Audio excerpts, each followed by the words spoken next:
Good morning, everyone. Do you mind taking your seats?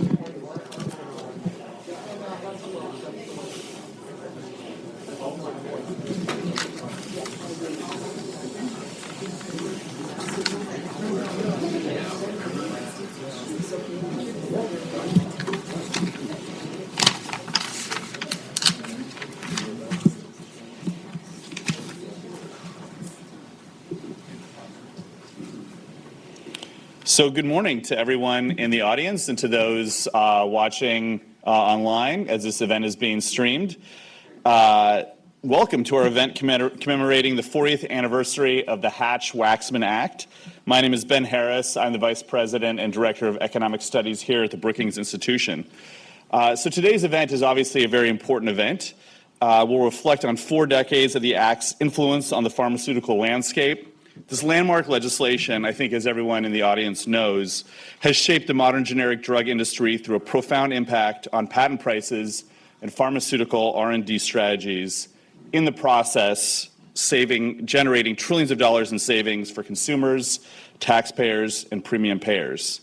And the bill obviously continues to influence the interplay between state and federal policies and prescription drug markets. Today's event, which is hosted by the Center on Health Policy within the Economic Studies program, promises to offer valuable insights into the Act's past impact and future implications for pharmaceutical markets. To delve deeper into the Act's far-reaching effects, we've assembled a series of expert panels. The first panel will feature the esteemed Henry Waxman, co-author of the Act, alongside other key architects. They'll discuss the bill's conception, design, and initial implementation. The second panel, comprising leading scholars and government officials, will analyze the Act's impact on pharmaceutical markets, pricing, and innovation. The final panel, showcasing scholars and policy leaders at the forefront of the Act's ongoing evolution, will address future directions for the regulation of generic drug markets and competition in the pharmaceutical industry.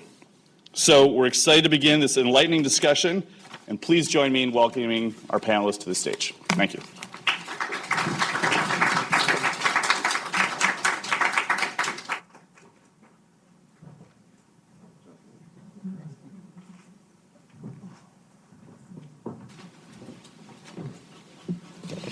Good morning. I'm Richard Frank. I direct the Center on Health Policy, and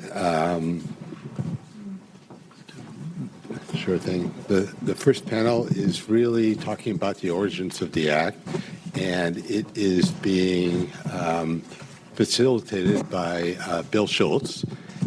Bill has been around Washington for a few years, and he has served as general counsel of the Department of Health and Human Services during the Obama administration, which is where we met.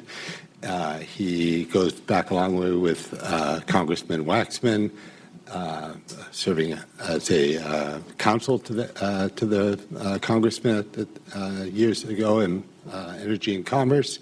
And he's also been the director of the Office of Policy at the FDA. And so without further ado, Bill, the floor is yours.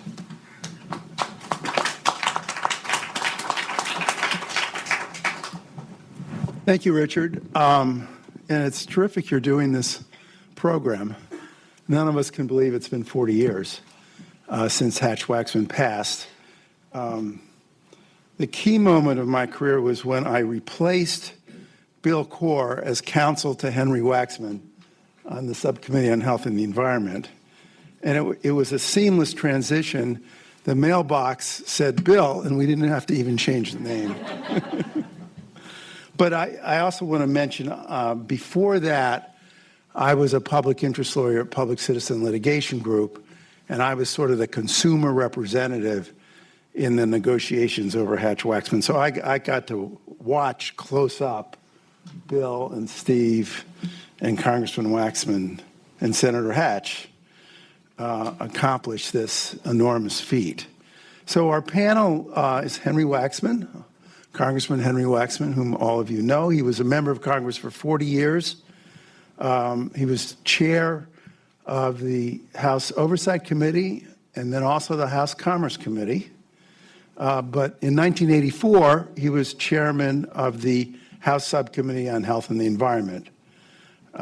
Bill Corr was Congressman Waxman's FDA counsel for 10 years and his principal advisor during the negotiations over the Drug Price Competition and Patent Term Restoration Act of 1984, now known as Hatch-Waxman.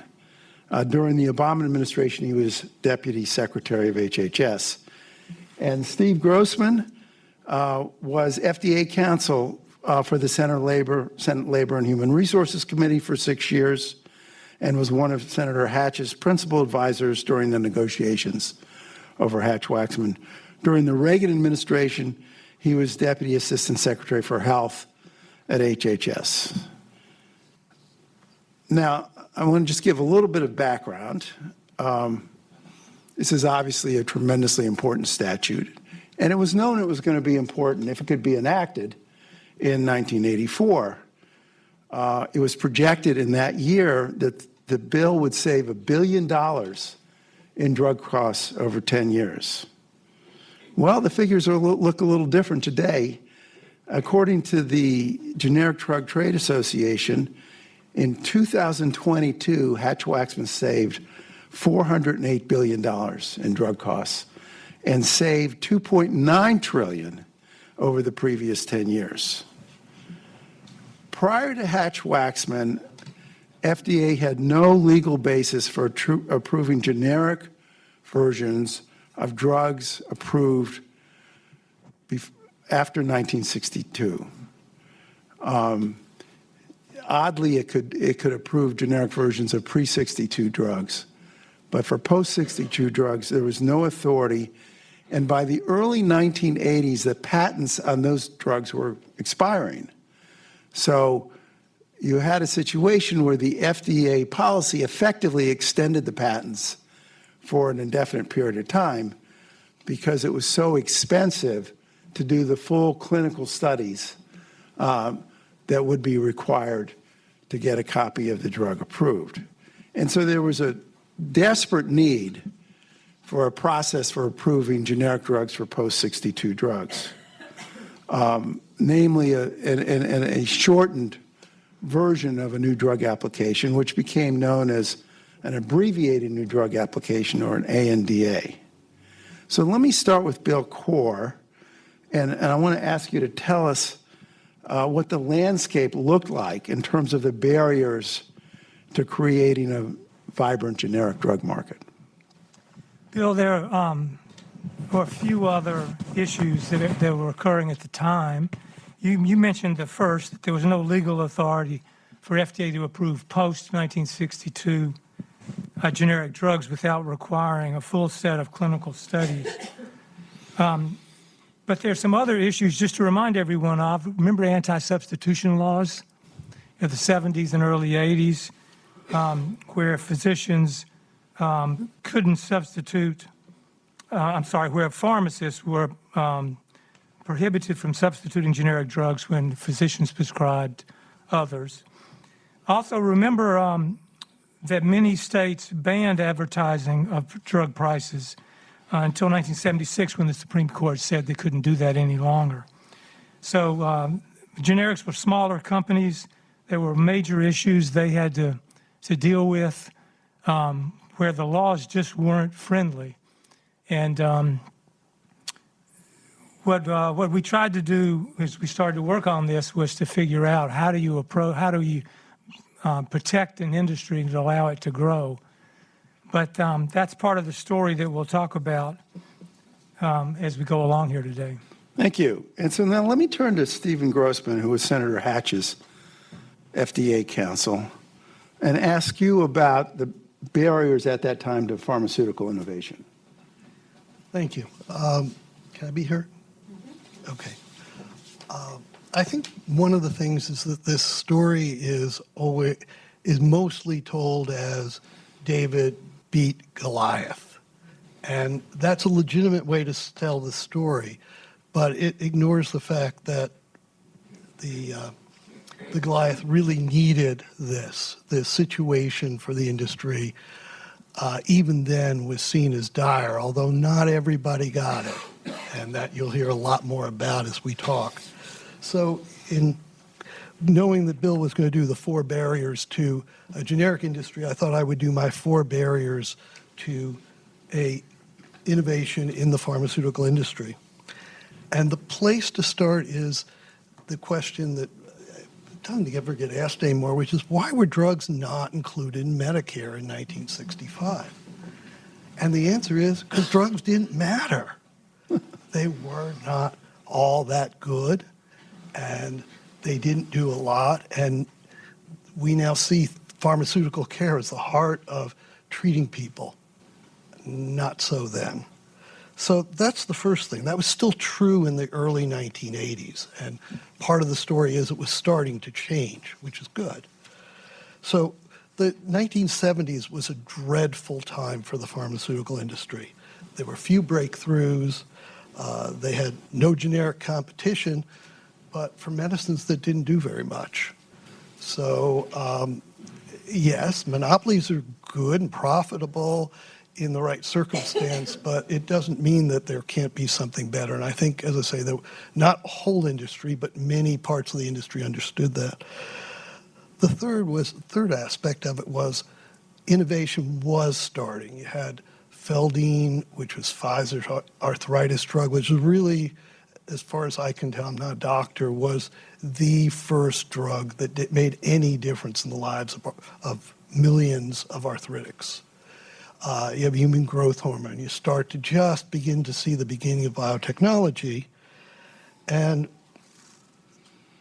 seeing that, unfortunately, FDA was not responding well.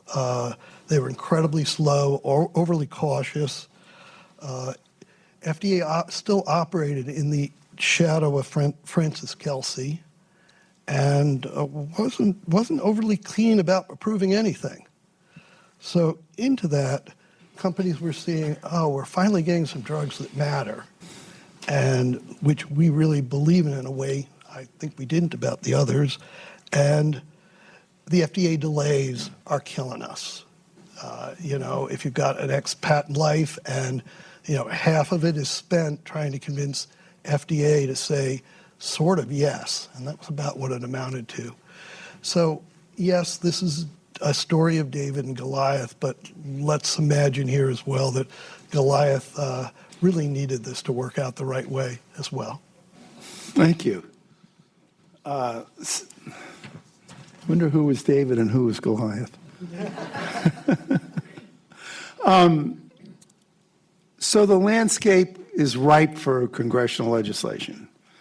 But as everyone in this room knows, that's a lot easier said than done. In this case, in terms of creating a generic drug program, the powerful pharma industry could be expected to fight any effort vigorously. After all, as long as there was no generic competition, patents were essentially extended indefinitely. So now let's turn to the legislation and how this worked.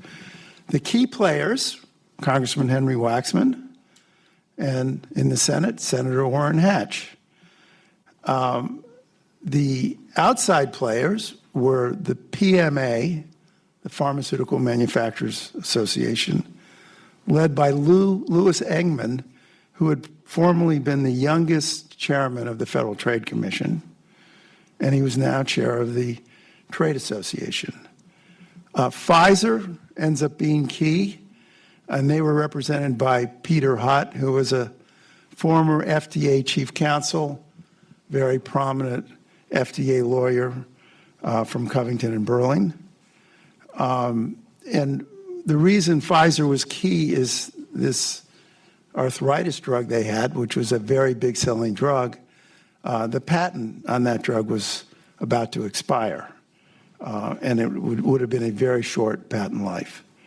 On the generic side, Bill Haddad, who previously had been an investigator for Bobby Kennedy, and he created a new trade association, the Generic Pharmaceutical Association, which had 5 to 8 members, and the purpose was to be much more active and much more effective legislatively. And it added new energy to the whole effort. And then his counsel, Alfred Engelberg, who I think was the founder, really, of the institute that Richard is now runs here. On the consumer side, Public Citizen was involved representing the consumers, and that's where I worked. So to explore the legislative process, let's start with Congressman Waxman. In the early 80s, Congressman Waxman, you had a very large public health agenda. The Orphan Drug Act, expanding Medicaid, improving Medicare, drug treatment programs, tobacco, and so on. But at that time, you started to develop a bill to create a generic drug or ANDA pathway to FDA. What got you interested in this project? Well, the prices of drugs were quite high, and it just seemed to me that we would be better off if we had some competition from generic drugs. But in the Judiciary Committee, there was a bill that was moving forward just to give a patent extension to drugs. This patent extension, of course, is like giving money to the holders of these drugs because they would not have any competition. So that bill was moving out of the Judiciary Committee, and it was about to come to the House floor of what they call the suspension calendar. The suspension calendar is one where a bill is put on for a vote, up or down, no amendments, and it required 2/3 vote to pass it. And Congressman Kastenmeier was going to put this patent extension bill, in fact he did, on the suspension calendar. And when I saw that, I realized if that bill passed, we're not going to get generic drugs because we needed to attach it to any kind of extension of the patent. It looked like we were going to lose. There was no organized opposition to the bill, a lot of strong support from PMA.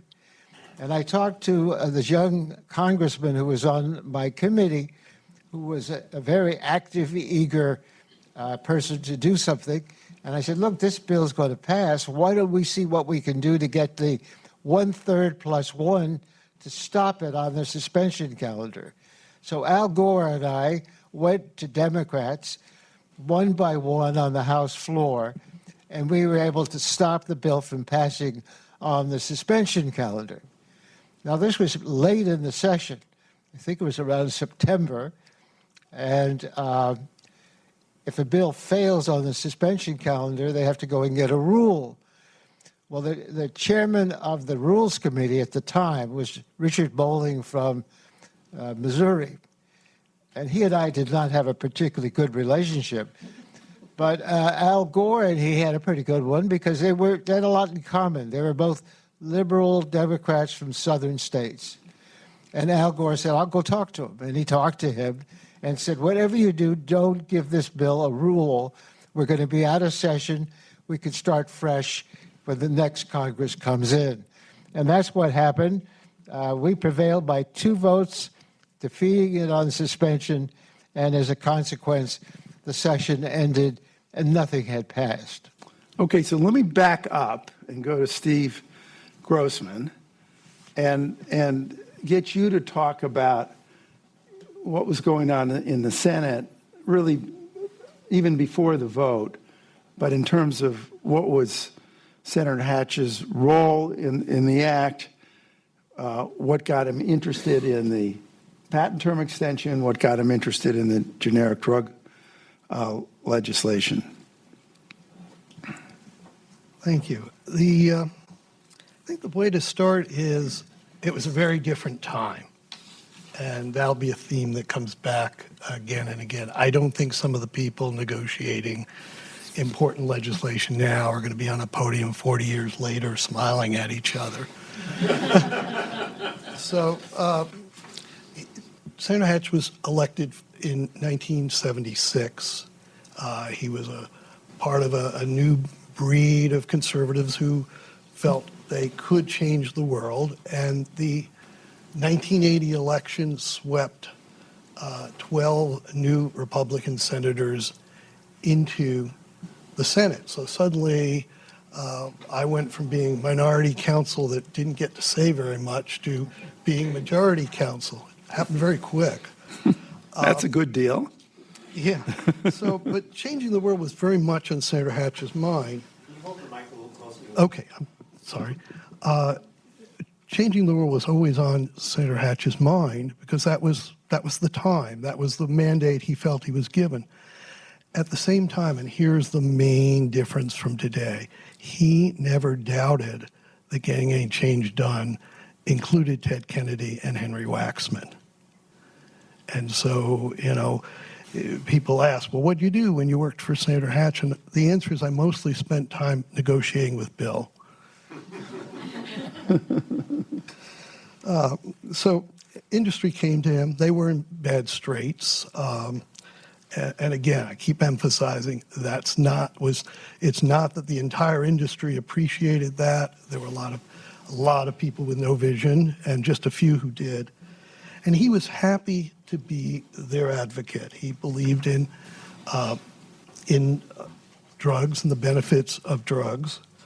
And so he started with the patent extensions, but he had the kind of mind that the idea of melding the two together, I don't think was ever a problem for him because that's the way his mind thought. That was the way he went. And again, it's a lot easier to think of that if you realize that he didn't think that was going to be passed without a lot of compromise and a lot of discussion among people of opposing views. Thank you. So just in terms of the timeline, Hatch-Waxman was passed in 1984, but we're in the early 80s. In July of 1981, the Senate unanimously passed the patent extension bill that Steve has just talked about. And so that led to the question of, well, what about the House? And Congressman Waxman has described the normal process, when I worked there, the normal process for a bill is it goes through committee and then it goes to the House floor. And if it's a non-controversial bill, as Congressman Waxman described, you can put it on the suspension calendar. The catch there, there are no amendments, it's a short debate, but the catch there is you need 2/3. And so this event that Congressman Waxman described was absolutely key. If that bill had passed on the suspension calendar, it would have been the end. We would have had patent extensions, and Congressman Waxman would have had no way to get the pharmaceutical industry to do anything but vigorously oppose his legislation. And there may not have been very many good drugs, but they were pretty powerful in Capitol Hill at that time. And so that was a daunting prospect. And so as Congressman Waxman described, after they beat it on the suspension calendar by 2 votes. So you change 2 votes, and we wouldn't be here today because this bill would have never passed. We would just have patent extensions, and who knows what would have happened to generic drugs. But once they beat it... Bill, can I just add one thing there? Yeah, please. The suspension vote, it was 2/3.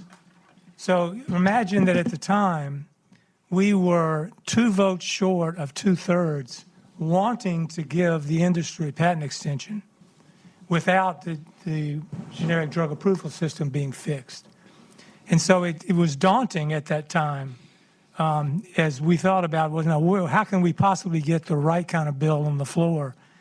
But that's when the long slog, hard fought, Henry Waxman went to every member until we built up a better path. But I jumped in a little bit ahead of you, Bill. No, that's great. So we end that Congress with no legislation. And then the same players come back the next year in 1983. And with a new Congress, and let me just turn it over to, go back to you again, Bill, and and just ask you, what you and Henry, either one, but what were you facing in 1983? I mean, you had won this victory on the suspension calendar. You kept it out of a rule and a majority vote, which you would have lost. But you knew that in terms of patent extensions, things weren't so great. But so what did things look like when you came back in 1983 thinking about this legislation? Henry, they looked bleak and they looked determined. We were certainly determined. Why don't you? Well, what we did was introduce a bill combining the generic approval ANDA and the patent extension. So we had one bill with both pieces added to it, which we hoped and eventually did achieve, both sides coming around. But it wasn't so easy as just putting the bills together. We had this bill, we considered it in the House, and we passed it in the House. Then when it got to the Senate, different drug companies were saying, well, wait a minute, Feldine got a little bit more time. We want to get a little bit more time. And they were standing in line at the door of the Senate. I have no doubt. But saying we've got a claim for our little patent extension addition. The ANDA part made a lot of sense because to get a drug approved as a generic, you had to do all the same tests. Even though you got the same result, you had to prove that the drug was safe and effective. And if you had to do all those tests again, it could take years. Well, ANDA was an abbreviated new drug application, and the only test was, is this the same drug that's already been on the market? And if it is, then FDA was called on to approve it, and it could be marketed immediately as a competitive generic. So let's back up a minute, though, because you made this sound so easy in the House. 40 years That's ago. not my recollection. So my recollection, and I was kind of an outsider, but I was watching this really closely, is that you had pharma completely against you in the House, and you knew you had to do something. And this is where Feldine became so important. And my understanding, and tell me, if this is right or wrong, is that you made a deal with Pfizer, and you said, you've got very little time left on this drug, but we'll put a provision in this bill that says for anything approved between 1982 and 1984, which happened to include Feldine, we'll give you 10 years. We'll give you a 10-year patent extension for any of those drugs. And the reason I remember this well is I was lobbying for a public interest group, very much on the outside, but we were, we were part of it. And that deal was made, and we were shocked. Why would Congressman Waxman do this and give this gift to the industry? And so we asked for a meeting. And we went in, and I'm sure Bill Corr was there, and we said, Congressman Waxman, why would you do something like this? And Congressman Waxman's answer was, because I wanted a bill.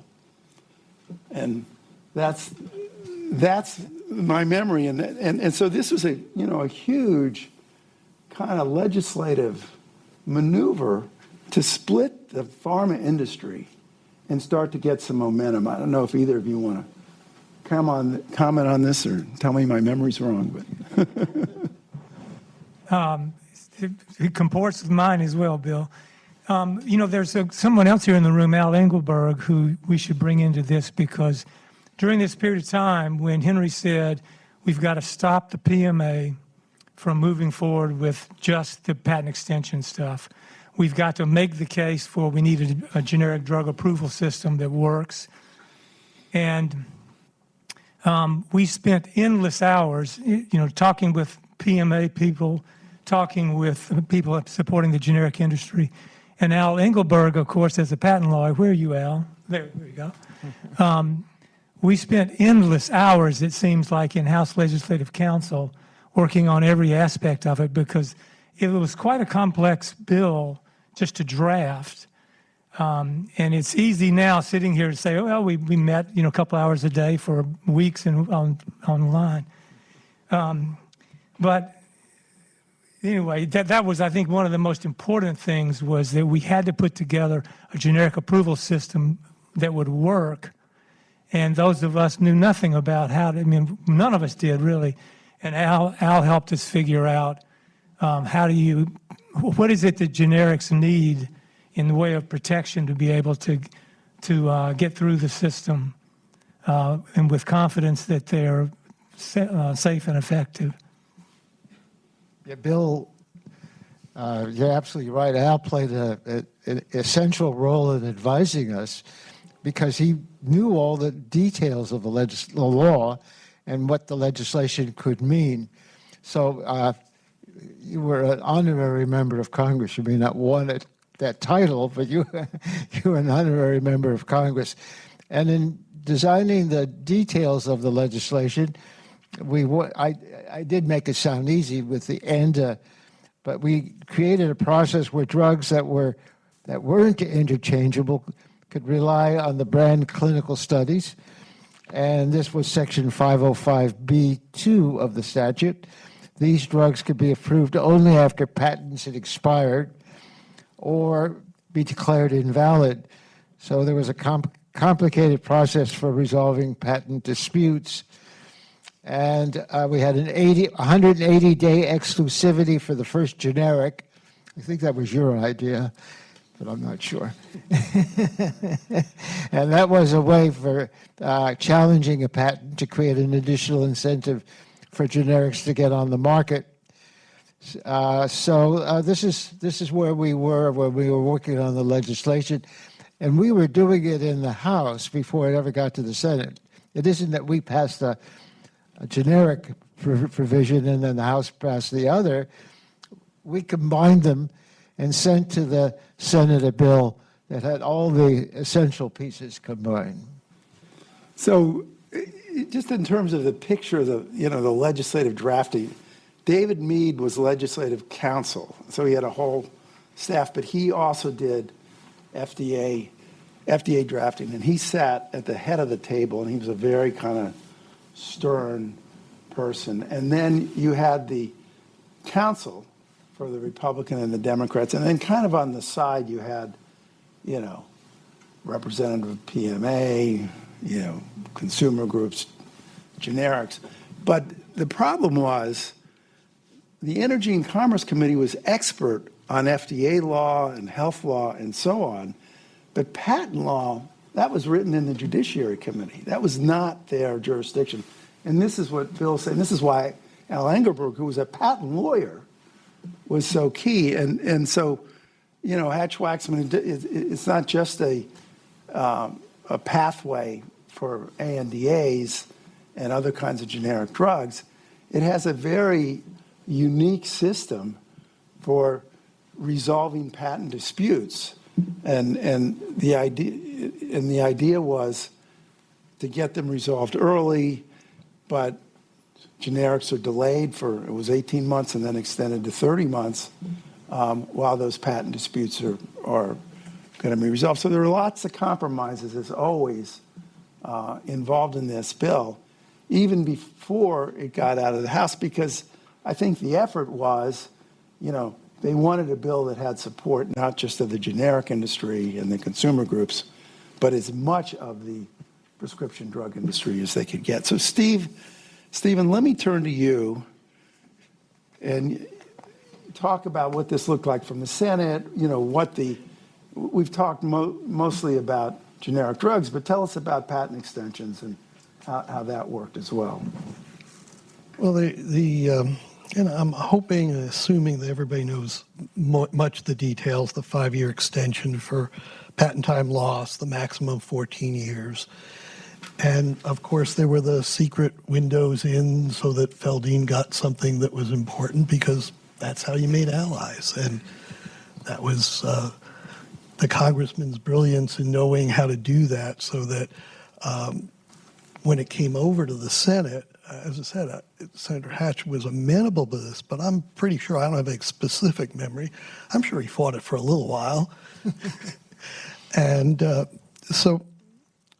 but once it got into the details, there were just masses of people,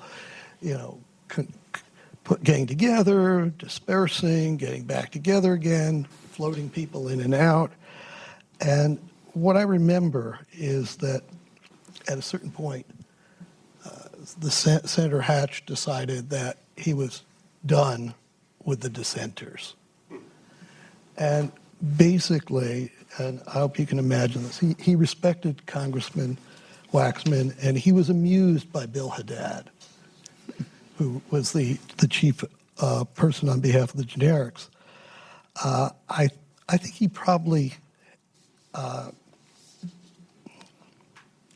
think the fact that he respected you and he was amused by Bill gave him some extra pleasure when he basically told the industry, the remainders, which was a substantial and powerful part of it, that, either you come on board, we'll talk about details, but you need to come on board, or otherwise I'm going to feed you to Henry and Bill.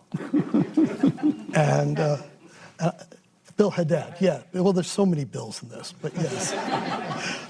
And Bill Haddad, and I can imagine Orrin having a very chuckle, very great smile as he was telling them that he was going to feed them to Henry. So even on the Senate side, you had your influence. So I just want to make sure nobody's underestimating the importance of this. In the House, as we've said, you can get a bill passed with a majority. But the Senate, as you all know, is much more complicated. And particularly, we were coming to the end of a session. At that point, it's very easy for a single member of the Senate to stop a bill.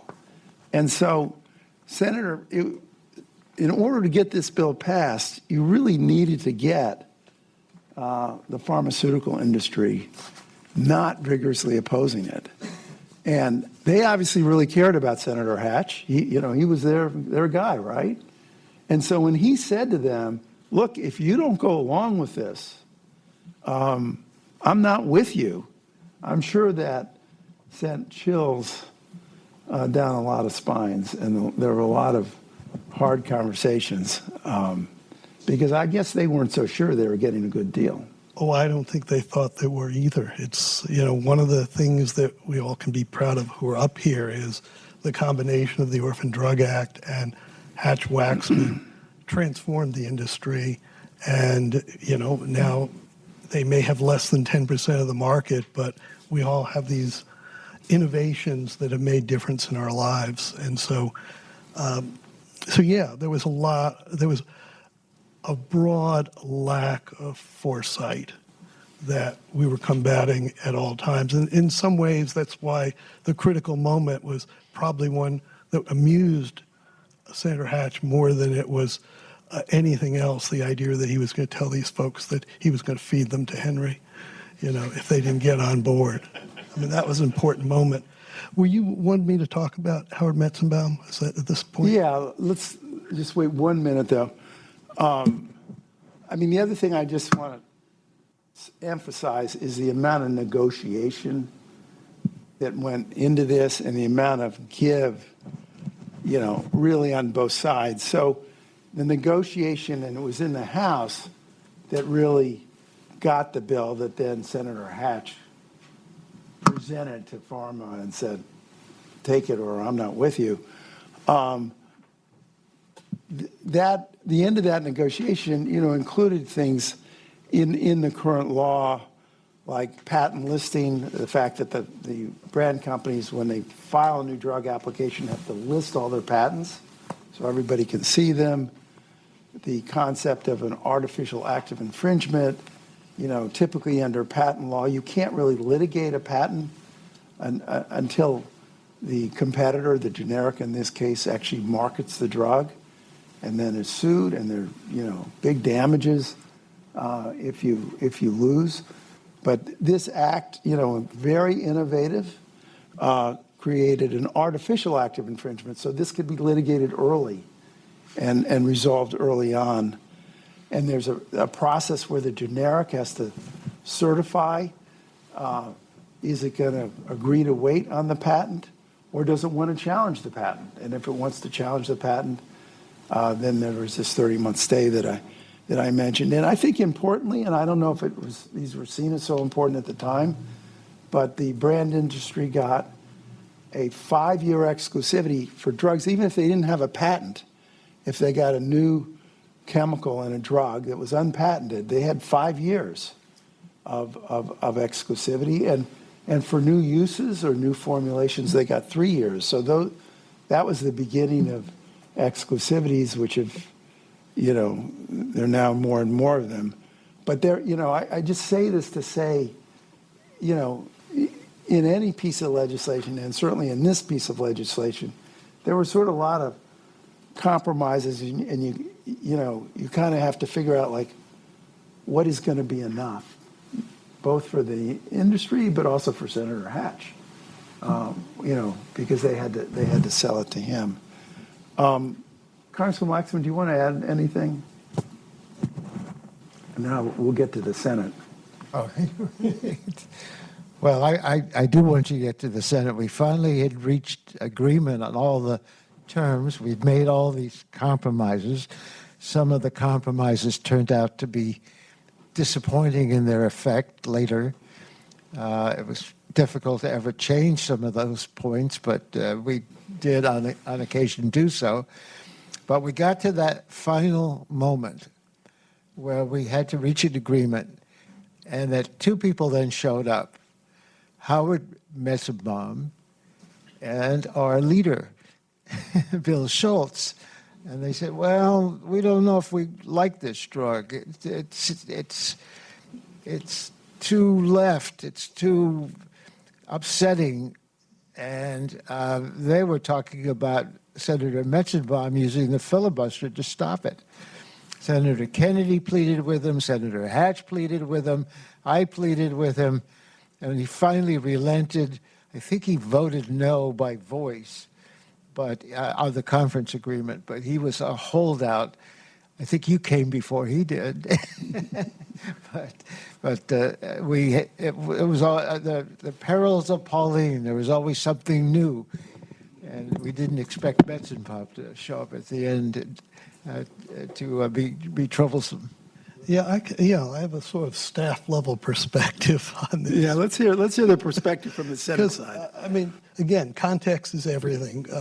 Howard Metzenbaum, I wrote down in my notes he was a Bernie Sanders type, but I actually kind of wrote or Tommy Tuberville.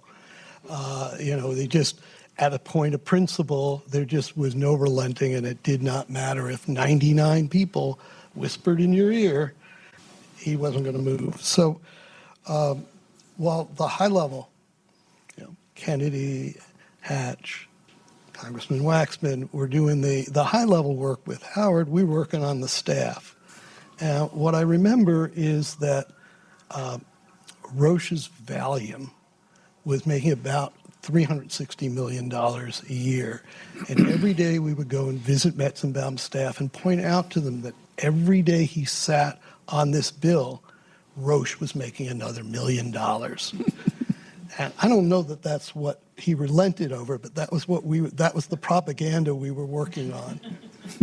Of course, he hated Roche. I mean, yeah. So, let's say he did this to us on a number of other bills. So I'm not sure how much of it was specific to this because he was just ornery. But anyway, we kept pushing.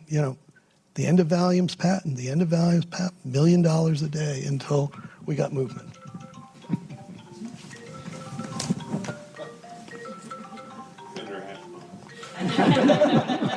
Senator Metzenbaum, you have some. So we have a couple of questions here for the panel. The first one is, what was the public perception about drug prices at the time? Did consumers themselves understand why this legislation was so important? So who wants to take that on? Well, I think consumers, whenever they're buying anything that costs money, think it's too high. And they were upset about how high the cost of drugs were. They hadn't seen anything by that time, but they were starting to feel the pinch. So insofar as consumers were aware of the legislation, they wanted it, and they wanted competition because they thought they got a better deal with this competition. I remember from that era, when Feldine was approved and came onto the market, that there was a huge reaction from media, from consumers. And the gist of it was that not just that it was expensive, but that it was going to be taken by patients for the rest of their lives. And at that point, something that represented a $60 to $80 a month bill was money went a lot further than it's true. But we look at what we have now, and we just remember that that was shocking, that something that relieved arthritis, that made a big difference in people's lives, and it didn't take very much for people to be justifiably upset because that wasn't what they were used to. And from that comes, among other things, the remarkable progress we've made on chronic diseases, where you take the medicine for the rest of your life. Bill, do you want to add anything? Just to say that I think at the time, our feeling was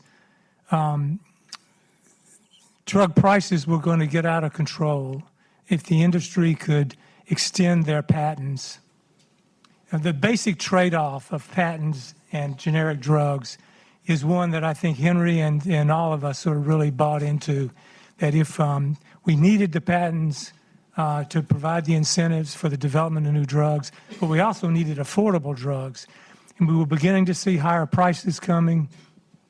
And, it's a simple thought here, but it was a complex undertaking to think about how do we move legislation that will protect people, get us new drugs, but also protect people who need those drugs and can't afford them. And that took us back to insurance issues and Medicare and Medicaid issues. But I'd have to say that over the years, the reason we got as far as we did was because of Henry's commitment to really doing things that benefited the American people. And so I waited 40 years to have the opportunity, Henry, to say, great job.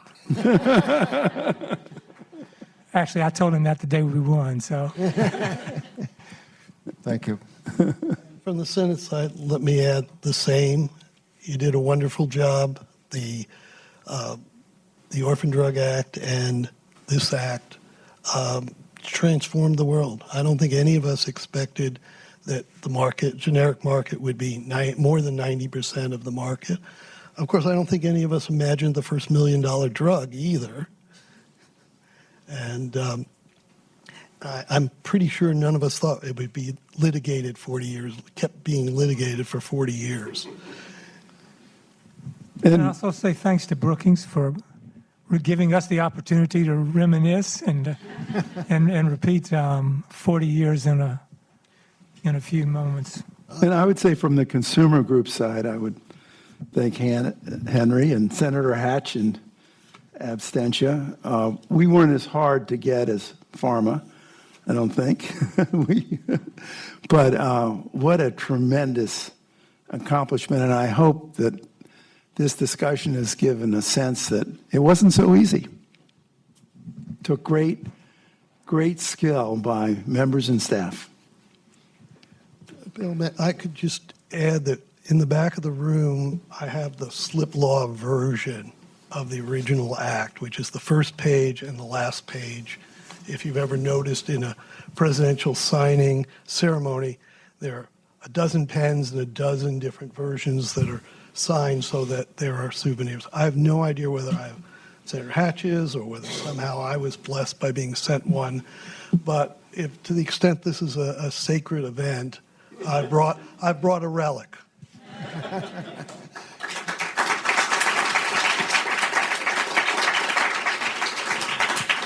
So there's a clock here, and I can see that we're 30 seconds over. But I've been asked to say there's a break now and that you all will reconvene at 10:30.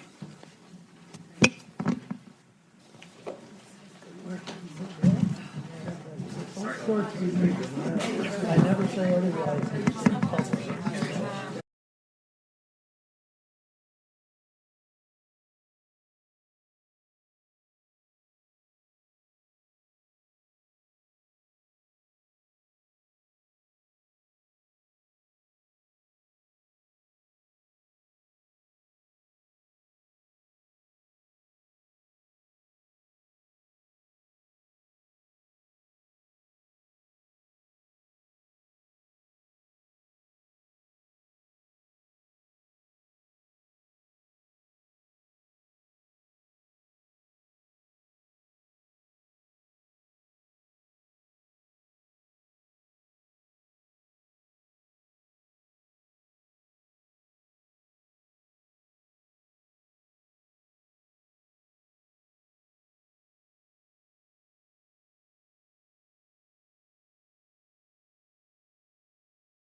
If I can have everybody's attention, we're going to try to get started so people can take their seats, and if the panelists could come up, that would be great.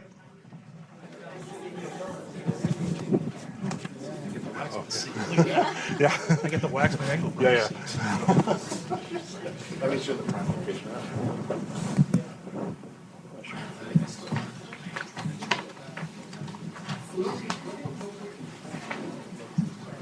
It is. It's growing. Good.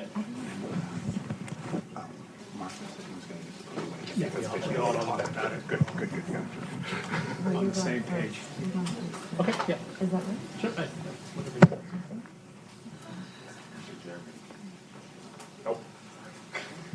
All right, so the clock says we are started. So thank you all for being here. My name is Jeremy Sharp. I have the distinction of I basically worked for the first panel and continue to work for the first panel, except Steve. And I am here on behalf of Waxman Strategies to moderate this panel on lessons learned. And so largely my job is to get out of the way and let these experts talk to you about what we have learned from 40 years of Waxman, Hatch-Waxman being in place, old habit. So let me, without any further ado, introduce our panelists. First, we have Bhavin Sampat, who is the professor at the School of the Future of Innovation in Society at Arizona State University. Then we have Rachel Sachs, who's a non-resident fellow here for Economic Studies at the Center on Health Policy. And then we have Marcus Meyer, who's the former Assistant Director of the Federal Trade Commission's Healthcare Division and is now retired and blessing us with his experience. So with that, I'm going to hand it off to Bhavin to give our first presentation. Oh, and while he's getting set up, let me remind you there are index cards around the room. If you want to write down a question and pass it up, we will do our best to ask as many questions as we can of this panel. Great. And we have decided to stand, at least for our initial gambits here. So thanks for inviting me. Thanks for the introduction. I'm excited to be here. It's rare to be at an event with kind of the founders as well as leading academics and leading practitioners, and I've already learned a lot. Really appreciate the invitation. I'm going to just start by quickly summarizing. So I'm an empirical economist by training and disposition, I suppose. And I'm going to start by quickly just summarizing at a very high level just some facts about the 40 years of the Hatch-Waxman regime focused on the patent listing, challenge, and restoration aspects of the regime. And I'll be drawing here on some of my old work and also some ongoing work with Scott Hemphill from NYU Law School. And then based on that, I'll say a few things about lessons at a very high level and hope to continue the discussion when we get there. Okay, so the first thing is if we look at drugs approved essentially from 1985 to the present, and we look at the number of patents per drug on the Orange Book, so from 1985 to 2020, they've grown sharply. So in the early years, 1985, 1987, there were 2 to 3 patents per drug. Now, on average, there's 7 to 8 patents per drug listed on the Orange Book for drugs approved more recently. And that's really, I just told you about the average, which has increased. That's really driven by the right tail of the distribution. There are just, if you look at the 75th percentile, it's kind of increased even more sharply. That growth is driven by a growth in so-called secondary patents, and different definitions, but patents that are not on the active ingredient, but on more ancillary aspects of the drug. Secondary patents are controversial, as many people here know. First, because they tend to be filed later and issued later than the primary patent. They can extend out patent terms temporally. Second, because they're kind of viewed by legal scholars as lower quality in the sense that they may have more validity issues. There be maybe more questions about whether they're actually relevant to the drug in a context where maybe the patent office could be doing a better job at screening patents ex ante, and the FDA takes a ministerial stance. I think Rachel will talk a little bit about that, and doesn't really, pay too much attention to what goes on in the Orange Book. They sort of take the brands at their word. Okay, so we have this growth in secondary patenting as well. Essentially, maybe 40-50% of drugs early on had secondary patents, 1985 to 1987. More recently, almost all drugs have at least one secondary patent, and some of them many. As a result of that, You've also had an increase in what Scott and I have called nominal patent term, which is the time from when a drug is approved to when the last listed Orange Book patent expires. Increase from 13, 14 years in the early days to 17, 18 years now. This is, again, driven by secondary patenting. That's the first sort of set of facts. The second, and I think a lot of that is incentivized by the 30-month stay and other sort of features of the Act that were talked about previously. The second set of facts is about the paragraph 4 challenge regime, which was also mentioned. So you also have in the Act 180 days exclusivity to the first successful generic challenger of a patent. And you've also seen this sharp rise in paragraph 4 challenges from about 20% of drugs in the mid-'80s to nearly 100% of drugs today. And the two are related in a way. First, it's worth saying that paragraph 4 challenges also have been controversial. They are sometimes viewed as the activities of these rapacious generics exploiting a loophole in Hatch-Waxman to kind of just go after patents on high-selling drugs. And at least the latter part is right, that there are more challenges as you move up the sales distribution. But some of the work that Scott and I did maybe 10 years ago at this point suggests that it's actually a little bit more complicated than that. It's drugs with secondary patents that disproportionately get challenged. Within drugs, it's the secondary patents that typically get challenged. And conditional on litigation to completion, the secondary patents typically fall, or in terms of the generics win, and on the primary patents, the brands win. As a result of that, so I told you about this rise in nominal patent term. As a result of that, what we call effective market life, which is the time from when a brand drug is approved to when the first generic enters, has actually not increased as much. It's actually been pretty stable at 11 to 13 years, kind of oscillated between 11 and 13 years. And I think that goes back, into the 80s, essentially. And so what you have is sort of these challenges playing a sort of restorative role, which is going after, and in most cases successfully targeting, secondary patents in a context where, the patent office might let them seep through. So they might be playing a socially useful role in that regard. And then the third piece of work I'll just talk about before just saying a few lessons, and this is much newer work, is on the patent term restoration aspects, extension and restoration aspects of the regime. So as was mentioned briefly, under the Act, and this actually is a debate that goes back to the Kiefhauer hearings and the 1962 Act, there was concern that clinical trials were eating into patent terms and that disproportionately it was affecting, drugs with certain types of drugs, et cetera, et cetera. So you're allowed to extend one patent per drug, subject to a range of constraints, which I won't get into here. A few facts about that. First, when faced with the choice, it's not obvious what firms will do, which patent to choose. They typically extend the primary or the active ingredient patent, not the secondary patents. Second, if you look at just the relationship between the amount of time on that main patent and clinical trial length, there remains a distortion in the system in the sense that drugs with longer clinical trials still have less time on the extended patent, and that's almost mechanically true. That's just given the formula for restoration. Some of that ends up being blunted by secondary patents, so because you get other patents as well, the line gets flatter, but when you get back to effective market life, the time to first generic entry, that negative relationship reappears. In the sense, and what's going on there is that firms typically extend the primary patent. The secondaries, at least on important drugs, tend to get challenged, and what's left standing is the effective life sustained by the primary patent. And so you have this sort of negative relationship. Okay, so quickly some lessons, and again, I'll just say them at a very high level here so we can move on to the conversation. I mean, first, I just think a methodological point, but also a point for, I think, some of the policy work and journalistic work in this area. I think when we're talking about how much time, how much patent time a firm has or a drug has, we have to distinguish between nominal patent term and effective patent life. There's a certain talking past one another, and that goes back actually to the legislative history of Hatch-Waxman. Second, it seems like the challenge regime sort of works at ratcheting back nominal patent term back to the effective market life that's sustained by the stronger primary patents. But it's a pretty costly way to get there. and there might be lower cost ways to kind of target secondary patents, and I think some of my co-panelists will talk about that. But it's also subject to gaming, pay for delay, authorized generics, all that kind of stuff that can sort of break the machinery, and I think that's another issue. Third, on the restoration point, if the goal was uniformity, getting back to uniformity, the system fails in the sense that there still are distortions in the system, and drugs with longer trials tend to have shorter effective market life, which might be exactly the opposite of what you want.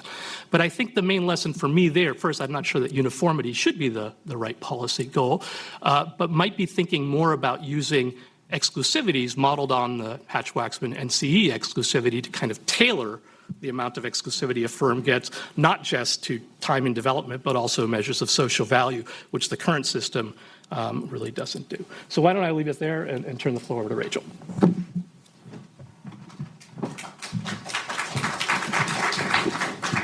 Thank you, Bob, and thank you, Jeremy, for that introduction. And thank you to Brookings for bringing us all together for this very special event. So as we heard a little bit about already this morning, Hatch-Waxman really brought together in many ways the generic and the branded pharmaceutical industry, having as these two core elements the ANDA pathway and the patent term restoration or extension. And in my view, over the last 40 years, the branded drug industry has managed to shift some of the terms of this essential compromise in its favor by leveraging key terms and provisions within the law itself. So we've just heard about some of the patent lessons learned. I'll be talking about some of the FDA implications and the ways in which executive branch actors implementing and operationalizing the key terms of this act have allowed the branded industry to shift the terms of the compromise. I'll also focus on the ways in which Congress and FDA have sometimes, but not in other cases, acted to reshift or to alter the balance of power once again. So I'll provide two sets of examples very briefly of ways in which this has occurred over time. One set of examples where FDA and Congress have not yet fully responded to some of the behavior we might be seeing, and other examples where FDA and Congress have worked together to really intervene to alter some of the kinds of behavior I'll be mentioning. So the first example we've heard a little bit about, we'll also hear about it on the next panel, is the Orange Book. So the Orange Book itself predates the Hatch-Waxman Act, but the Act really formalizes it. It requires brand manufacturers to submit information to FDA. It ties generic approvals and applications to those patents and their pendency. But over time, the set of patents that manufacturers have chosen to include in the Orange Book has come under some scrutiny. And recently, in the last year or so, the Federal Trade Commission has actually challenged, I believe at this point, about 400 patents for their inclusion in the Orange Book. And the effect of manufacturers' actions to list additional patents in the Orange Book makes it more difficult for generic competition to develop. Now, what's FDA's role in all of this? FDA has repeatedly disclaimed a substantive role in monitoring the contents of the Orange Book. It says its role in the process of listing and delisting is ministerial, is the term you typically see. And that's certainly a possible interpretation of FDA's legal authority. I would say, and some would say, it's not the only option. If FDA wanted to, it could take a more active role in reviewing whether the patents submitted by manufacturers fall into the statutory categories that are permitted. Some people, for example, have pointed to the regulations FDA already promulgates governing the types of patents that may or may not be submitted. So regulations already provide that process patents, patents claiming packaging, patents claiming metabolites and intermediaries must not be submitted to FDA. There's one question of whether FDA could determine whether patents submitted actually fall within those categories. That's a very different question from saying FDA should determine the validity of submitted patents. I'm not asking that question, but FDA has already developed some expertise in this area that it could be deploying more substantively. Now, I think we'll hear later today there have been some congressional interventions, such as the Orange Book Transparency Act of 2020, sort of trying to get around the edges of some of these phenomena. Congress recognizes that there's something going on, but hasn't fully responded in the way that it has in some other areas. A second example is product hopping, right? One strategy brand companies may use to delay the development of generic competition is product hopping, this idea that before the primary patents on a branded drug might expire and a generic competitor enters the market, the branded drug manufacturer can introduce a new formulation, maybe an extended release version, a high concentration version, and work to switch its existing patient population over to the new formulation. So even if you have generic competition entering the market for the initial version, generic entrants will find difficulty establishing a foothold in the market because the patients have largely been moved to the new formulation, which is protected by existing patents, perhaps additional exclusivity, and can therefore maintain a longer period of protected time on the market.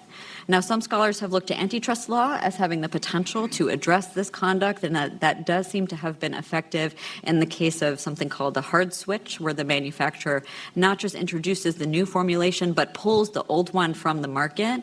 But in cases that aren't quite so strong, where they leave both on the market at the same time, FDA itself might consider whether additional activities could allow for more support for generic competition. So some academics have argued that FDA could use its suitability petition process to approve generic competitors for the initial formulations of a reference drug as if they were generic alternatives to the more novel formulations as well.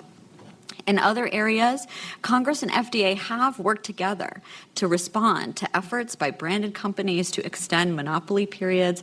One is citizen petition. So at least some branded drug manufacturers, it was reported, had been seeking to use the citizen petition process with an effort to delay potential generic competitors. And so even where those petitions were denied, the time FDA would spend reviewing and responding to those petitions could delay generic approval, could be highly lucrative for the branded manufacturers.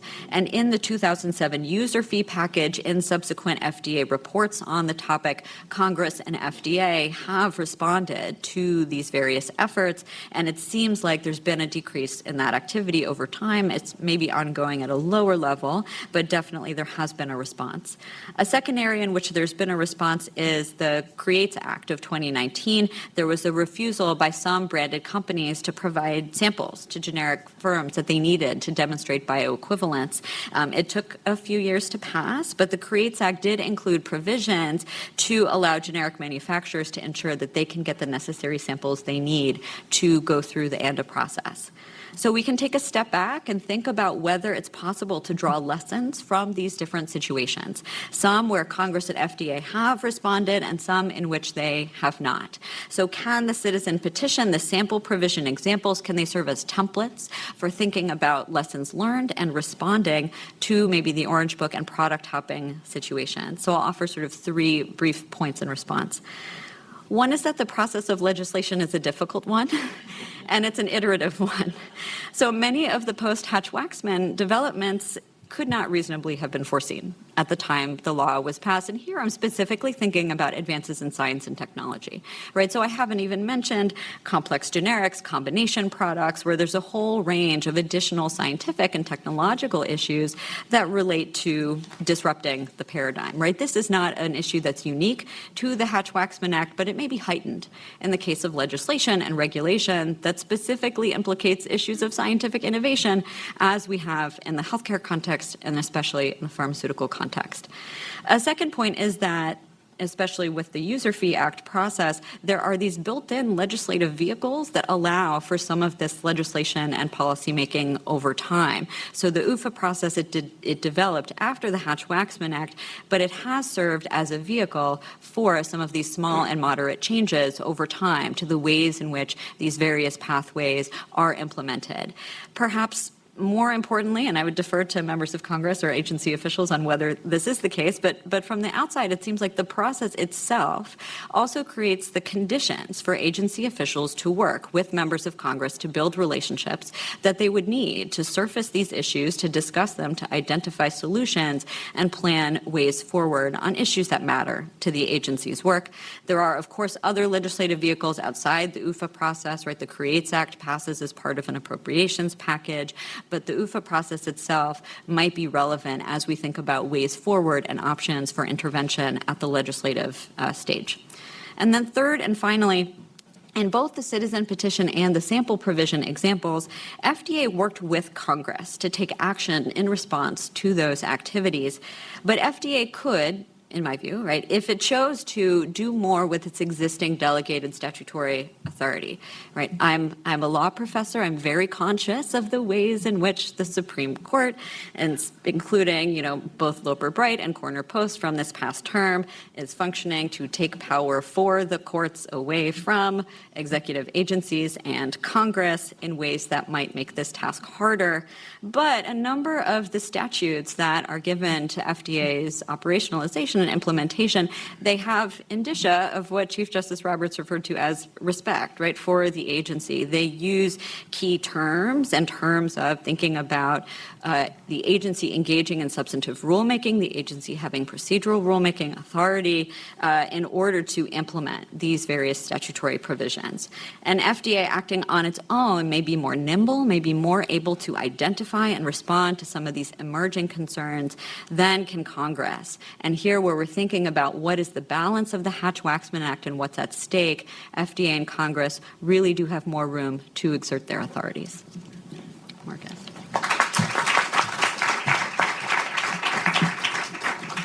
So I'd also like to thank Brookings for inviting me. I got the call on Friday, so I'm filling in for somebody who was supposed to be on the panel. My perspective is going to be a bit different than the policymakers that have spoken, the researchers and the academics, because I served for 25 years, actually for 32 years at the Federal Trade Commission enforcing antitrust law. 25 years of that was involving the pharmaceutical industry. So I'm a law enforcer. I stand up in the courtroom. I bring cases. That's the work I do. The views are clearly my own, and they are based on public information.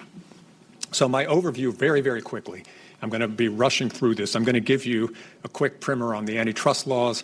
I'm then going to talk about how the antitrust cases all fit within the shadow of three other laws. We've heard about the patent laws. We've heard about the FDA regulatory system. I'm also going to throw out the whole medical care system and finance and delivery and how screwed up that is. And my point is ultimately going to be we have to take those systems as a given when we do antitrust. We don't get to change the way they are. We have to accept the statutes. We have to accept the regulations. We have to accept the case law. But we've been aided greatly. I see one of my colleagues, former FDA official, that we used to talk to the FDA all the time. Also, people at the Patent and Trademark Office.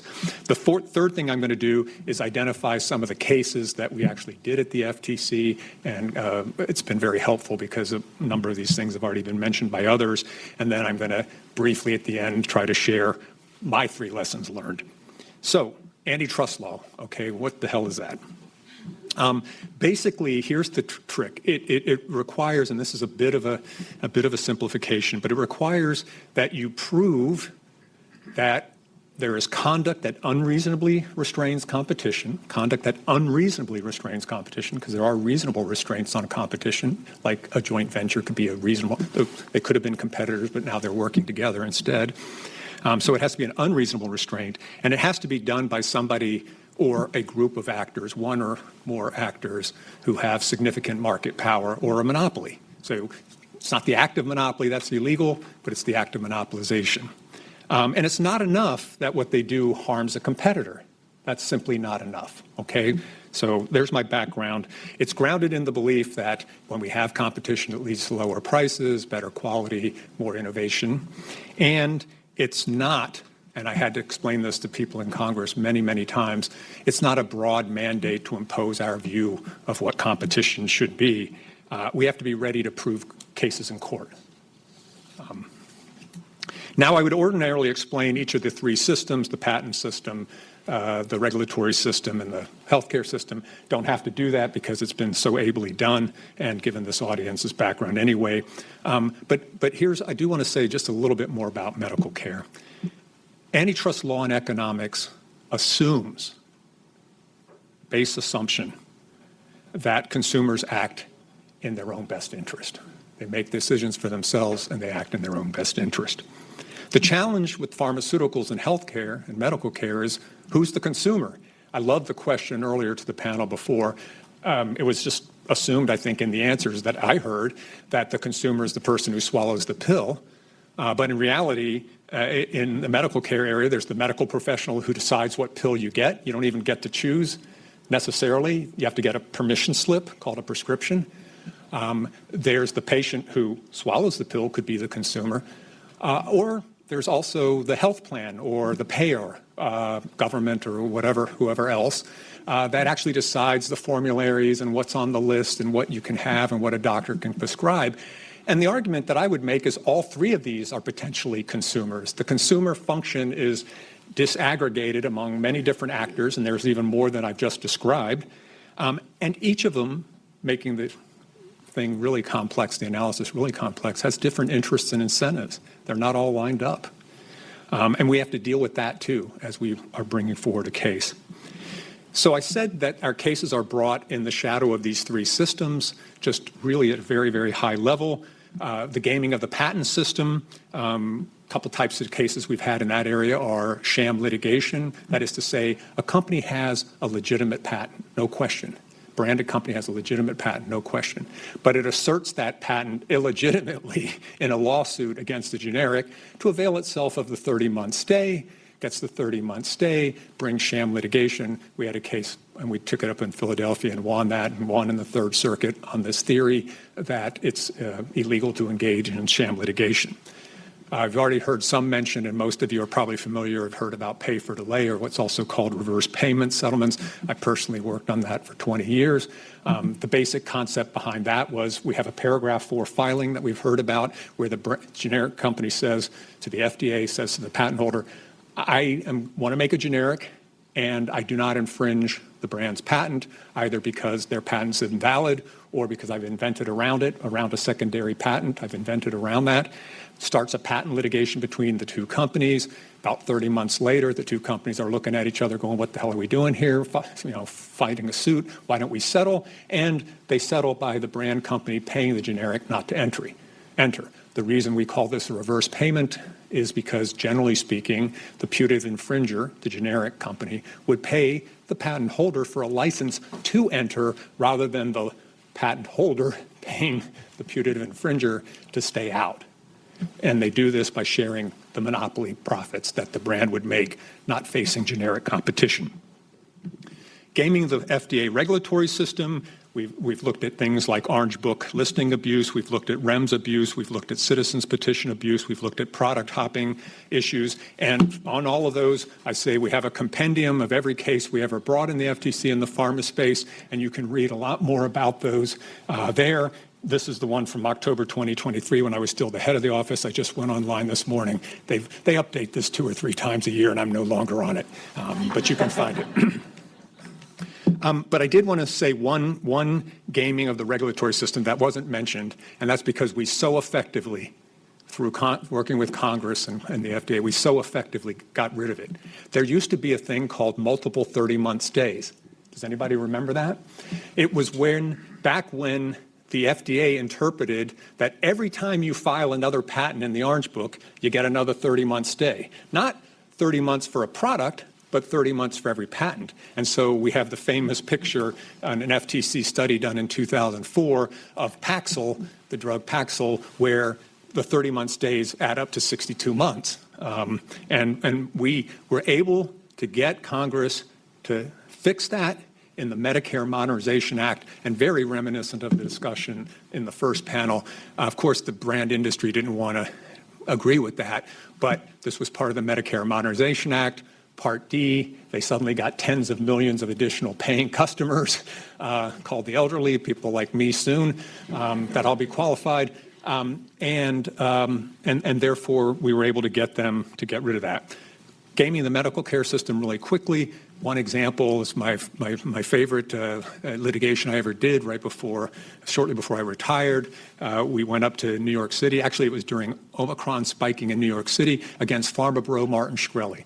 You might all remember the dollar pill that goes to $7.50. Well, antitrust can't stop price gouging. That's why they're talking about it in the politics. A high price by itself is not an antitrust violation. So how did we manage to bring a case against Martin Shkreli and his company? What we did is we focused on the fact that the way he was able to maintain on an off-patent old drug a $750 price was because he entered into exclusive arrangements with distributors, and he limited the generics' ability to get samples of pills, and he bought up all the API suppliers, make it difficult for generic companies to find API suppliers. In effect, he sort of turned an old unpatented drug back into a REMS drug with super highly restricted distribution, and therefore he was able to successfully keep the price up. Okay, there's my run through that. 3 lessons learned. 3 lessons learned.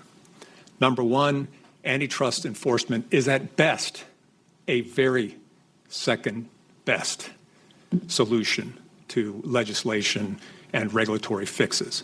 It's slow, it's uncertain, and it's limited.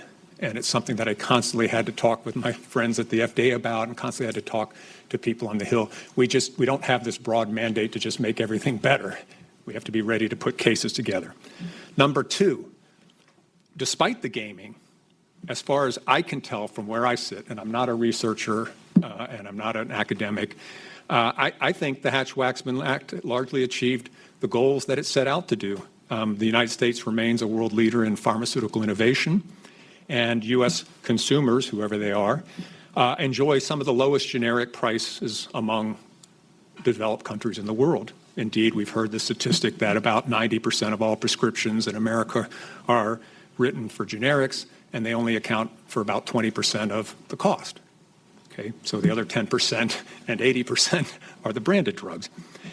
Some credit we've heard also goes to things like the Bayh-Dole Act, which happened around the same time, the Orphan Drug Act, and also the states adopting drug substitution laws. I think this has been massively important and is often overlooked. We heard a little bit about the anti-substitution earlier. Well, the FDA, working together with the FTC, did a report in the early 80s, developed together a model law, a model state law, and states started adopting this model law to allow for generic drug substitution. So you didn't have to go back to a doctor to switch when there was a bioequivalent generic. A pharmacist could do it. You might say, why did states have to do this? Because it involves the licensure of pharmacists, and pharmacists are licensed by states. And so each state had to adopt this law to allow its pharmacists to do this. It's not a federal law. Third lesson, hard to imagine a major legislative fix like we see with Hatch-Waxman, given today's politics. You know, who knows, sometimes things happen, but it's very hard. It's also hard to imagine significant regulatory fixes given the Supreme Court's recent decisions reining in the administrative state. So I finish by saying maybe there's still a role for antitrust, even if it's slow, uncertain, and limited. Thank you.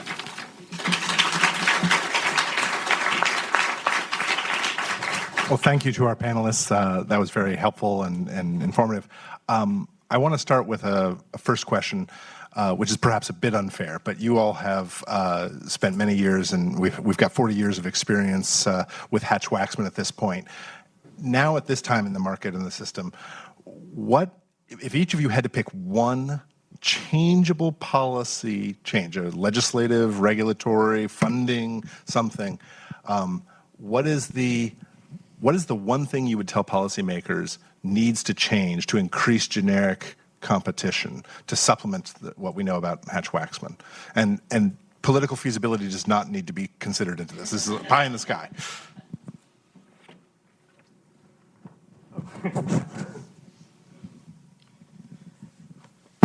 Okay. The challenge is not political feasibility. It's the one thing. But okay. To me, I think pharmaceuticals is a unique context where you can actually, what patents matter for a drug by virtue of Orange Book listing. And I think, I talked a little bit about the challenge regime and how it kind of works, but the cost of it working and some of the gaming. I think, Scott and I, maybe 10 years ago, said that once something is put on the Orange Book, it should be subject to immediate reexamination. I'm not sure the reexamination process is really used all that much anymore, but essentially you have a unique context where you can do a review of patents at an intermediate stage in a context where the patent office may not be able to intensively do that review ex ante, and the FDA takes its ministerial role. And so that would be my one proposal if I had to pick one, which I think is actually politically feasible. As a law professor, I'll start by fighting the hypo just a little bit, which is to say that on this panel, we've intentionally a little bit siloed our responses. So Bob is talking about patents, I'm talking about FDA, Marcus is talking about antitrust. Something we haven't really talked about, which is appropriate for the context of the event, is insurance, is the role of Medicare and Medicaid and the role of insurers in supporting the development of markets and the development of competition. Many of the very important statutes in that area were passed after the Hatch-Waxman Act, as we already heard on the first panel, but I think I would be remiss if I didn't put that on the table as an area to look for very important policy changes. If I'm restricted to my own remarks and to FDA and ways in which we can think about topics within that agency's remit, I do think life cycle management and the questions about product hopping and changes in formulations over time are a key area to really take a look at. The different permutations of it can be very complex, especially as they move into these questions about combination products with devices or formulations, and resetting some of those clocks over time as we think about patents and exclusivity terms. I think that's the area where I'd focus. So I obviously didn't have any expertise, again, based on researching, being a professor. Instead, I've spent a lot of time reading all of your writings and others by Richard Frank and by gosh, now I'm blank. I'm sorry. Fiona, thank you, Fiona, because I definitely know you and definitely know your papers, and Marta Wazinska and many, many others. And a while back, and I just figured out I didn't save this when I left the FTC, I read everything I could. And I read every think tank group and everything that I could find about different ideas about what could be done, because one of the things we would do is we'd spend a fair amount of time talking with people on the Hill. We'd help them do technical assistance behind the scene on legislation. I actually testified on the CREATES Act together with FDA Commissioner Gottlieb at the time. We would work on this stuff. So I would try to think more than just my narrow area, and I would read everything I could. And so I'm going to just take something that's not my original idea, because I have no original ideas, but something that I thought was pretty interesting by a couple professors at the Washington University in St. Louis, who wrote a book called Against Intellectual Monopoly. And one of their chapters is devoted to the pharma industry. And part of the reason they're doing it is because they're saying their same arguments that they're making, that maybe we don't get that much innovation from patents, also applies to pharma. Again, I took patents as a given when I was an enforcer, but it was an interesting idea. And actually, their focus was more on the brand industry, so rather than the generic. And one of their ideas that I just thought was very, very interesting was the idea that maybe the clinical trials phases 2 and 3 are really essentially a public good. It ought to be paid for by the public through the NIH, and that they propose a process by which you match up drug companies and you match up hospitals and other institutions that want to do the clinical trials, and that you make this information public and available to everybody. Drug companies are still allowed to do their own if they want to, but at the other hand, since there's a lot of important information that kicks out of these things, shouldn't we fund this publicly? And as a result, you lower the patent term. You don't give them quite as much patent and other exclusivity protection.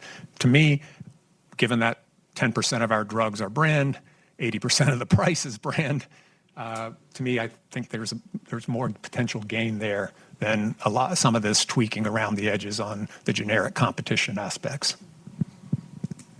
Thank you for bearing with my unfair hypothetical there. And as a reminder, there are cards in the back for people to fill out if they have questions they want us to ask. There's been a lot of increased attention on patent quality. You've talked about secondary patents, some of you did. To what extent are low-quality patents a significant obstacle to competition in the pharmaceutical space? And I'm emphasizing the quality there in terms of rather than whether they're secondary or not. Well, I think they can be if they stand, as I mentioned. But I'll say again, I mean, at least for important drugs, typically they get challenged and conditional on challenge.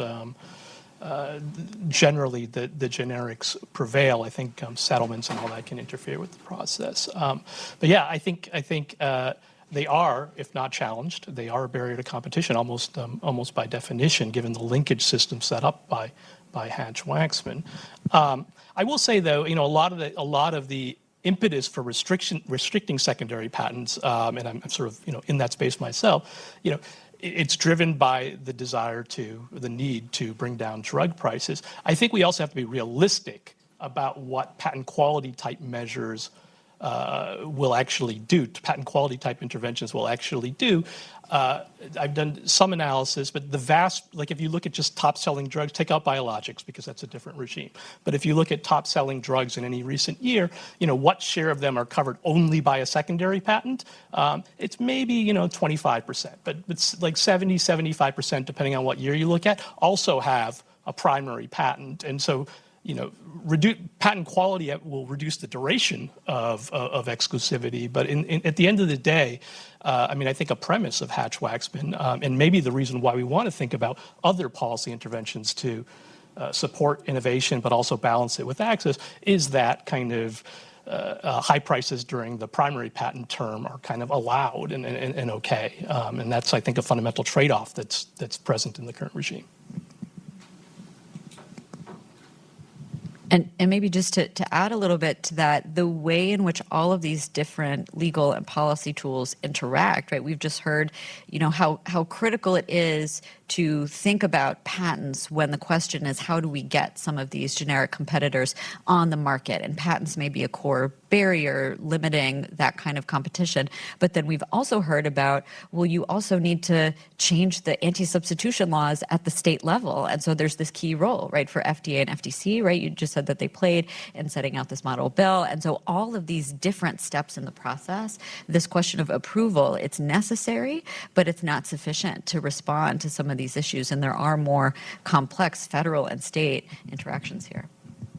If I might just add, from the antitrust perspective and having done 20 years on pay for delay and finally getting a case to the Supreme Court in 2013, almost all of the cases brought either by private plaintiffs or the FTC involved secondary patents. When we had a choice to make between different agreements to look at and to investigate, we would pick ones that had very weak patents, in part because even though the Supreme Court teaches in activists that it is not the patent that counts because the parties have settled, they've stopped that patent litigation, it's the payment that counts. And you have to look at what the payment tells us about the fact that the brand must have thought their patent was weak, because why would they be paying otherwise? And we would look for those kind of cases, and maybe my favorite was probably the Cephalon case, where we settled it a week before trial for $1.2 billion. And their patent was for the fact that they had a small-sized microscopic sized particles of the active pharmaceutical ingredient that gets taken up in the bloodstream a lot more quickly. And the generics figured out that we just can put even smaller particles in. And that doesn't come within their patent, their secondary patent, but it also gets the same, FDA bioequivalence hit as the brand, as an example. The audience, we've received a couple of different questions around the same issue, but could you all speak to authorized generics and what their current status is and the role is, and Hatch-Waxman and competition? This is an ambush. I'm happy because I can make a pitch. FTC studied that issue. Congress had us study that issue. We did a report. I didn't bring a copy, but you can find it. Obviously, an authorized generic, if you don't know what that is, it's the brand company, when they're seeing that there's about to be generic competition, offers its own generic in competition with the generic. And it can either do that by making it itself, or it can license somebody else to make it, but it does it under its NDA, its new drug application, and now creates a situation where on day one, when the new generic enters, they're facing competition from another generic. Obviously, the generic industry hated that, and they thought that was anti-competitive.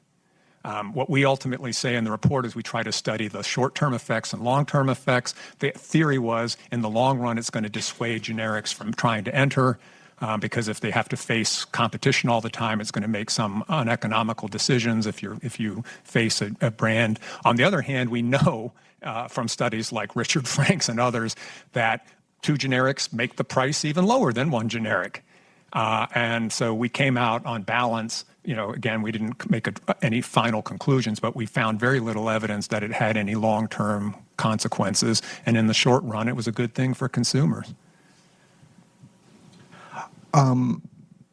The original Hatch-Waxman essentially was a balancing of the perceived incentives of the different stakeholders, the business needs of generic companies, the business needs of pharmaceutical companies, the consumer needs, and so forth.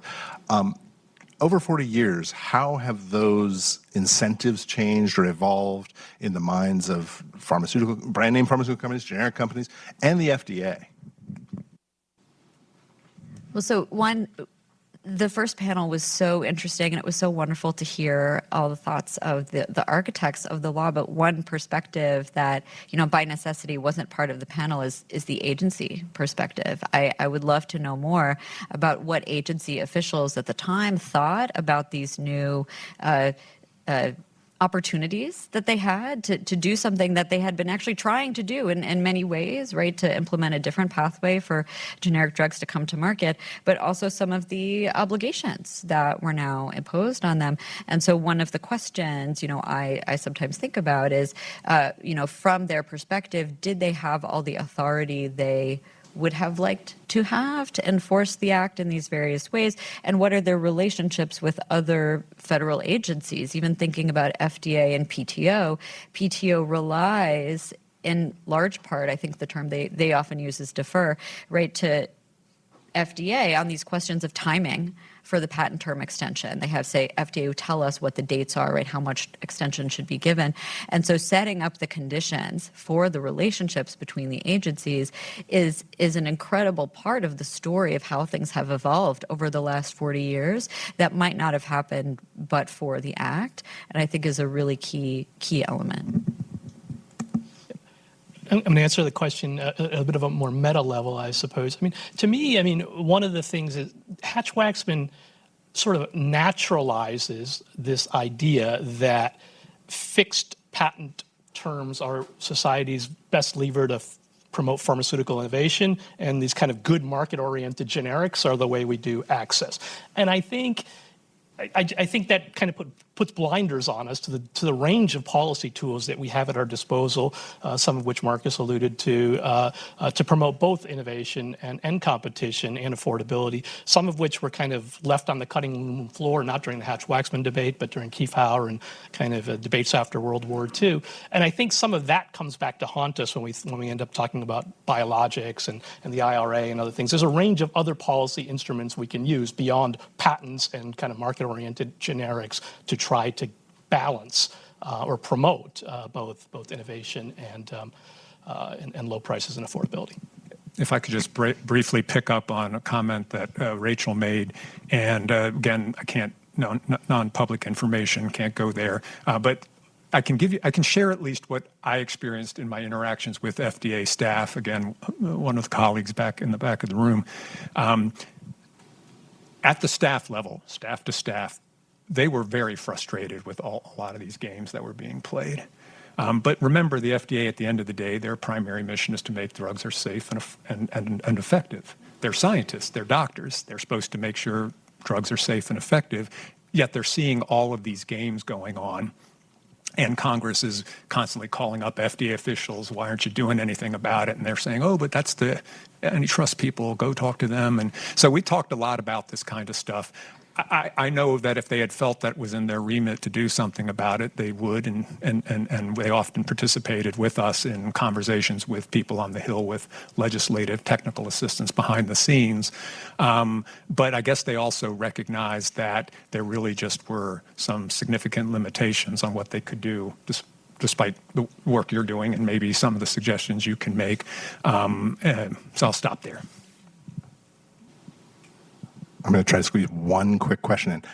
I was struck by Bill Schultz and Steve Grossman commenting on how PMA did not think this Hatch-Waxman at the time was a good deal. I would love to have the panelists' quick response on whether or not today, is it a good deal for pharma? Is it a good deal for the generics industry? Is it a good deal for FDA?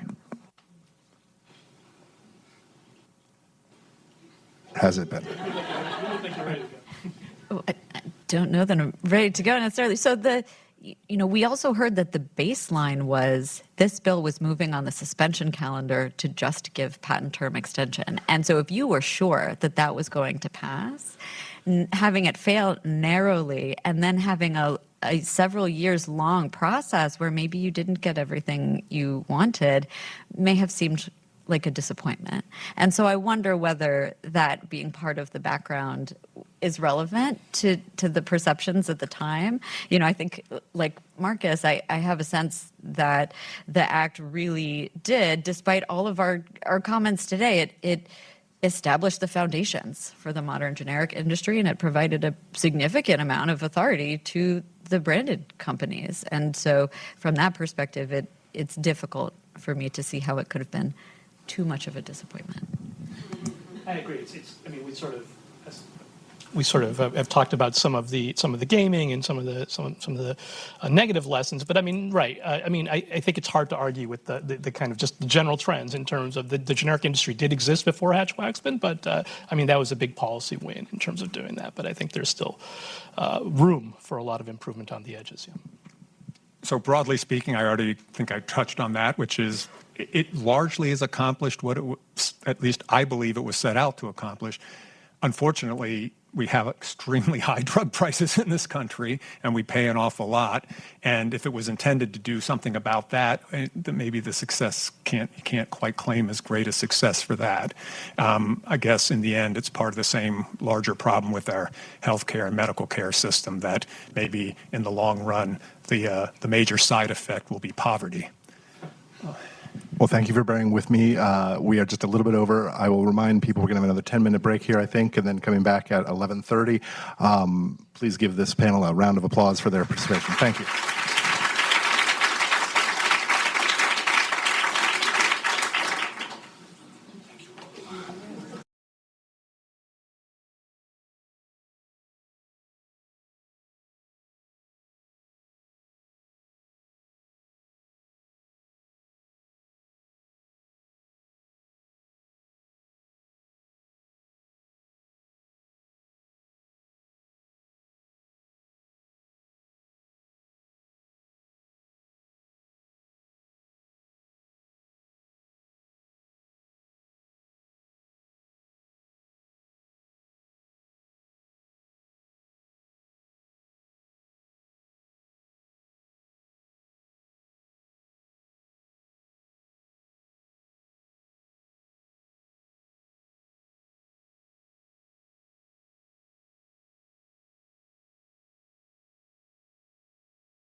Get you all to sit down, we can get to our third panel.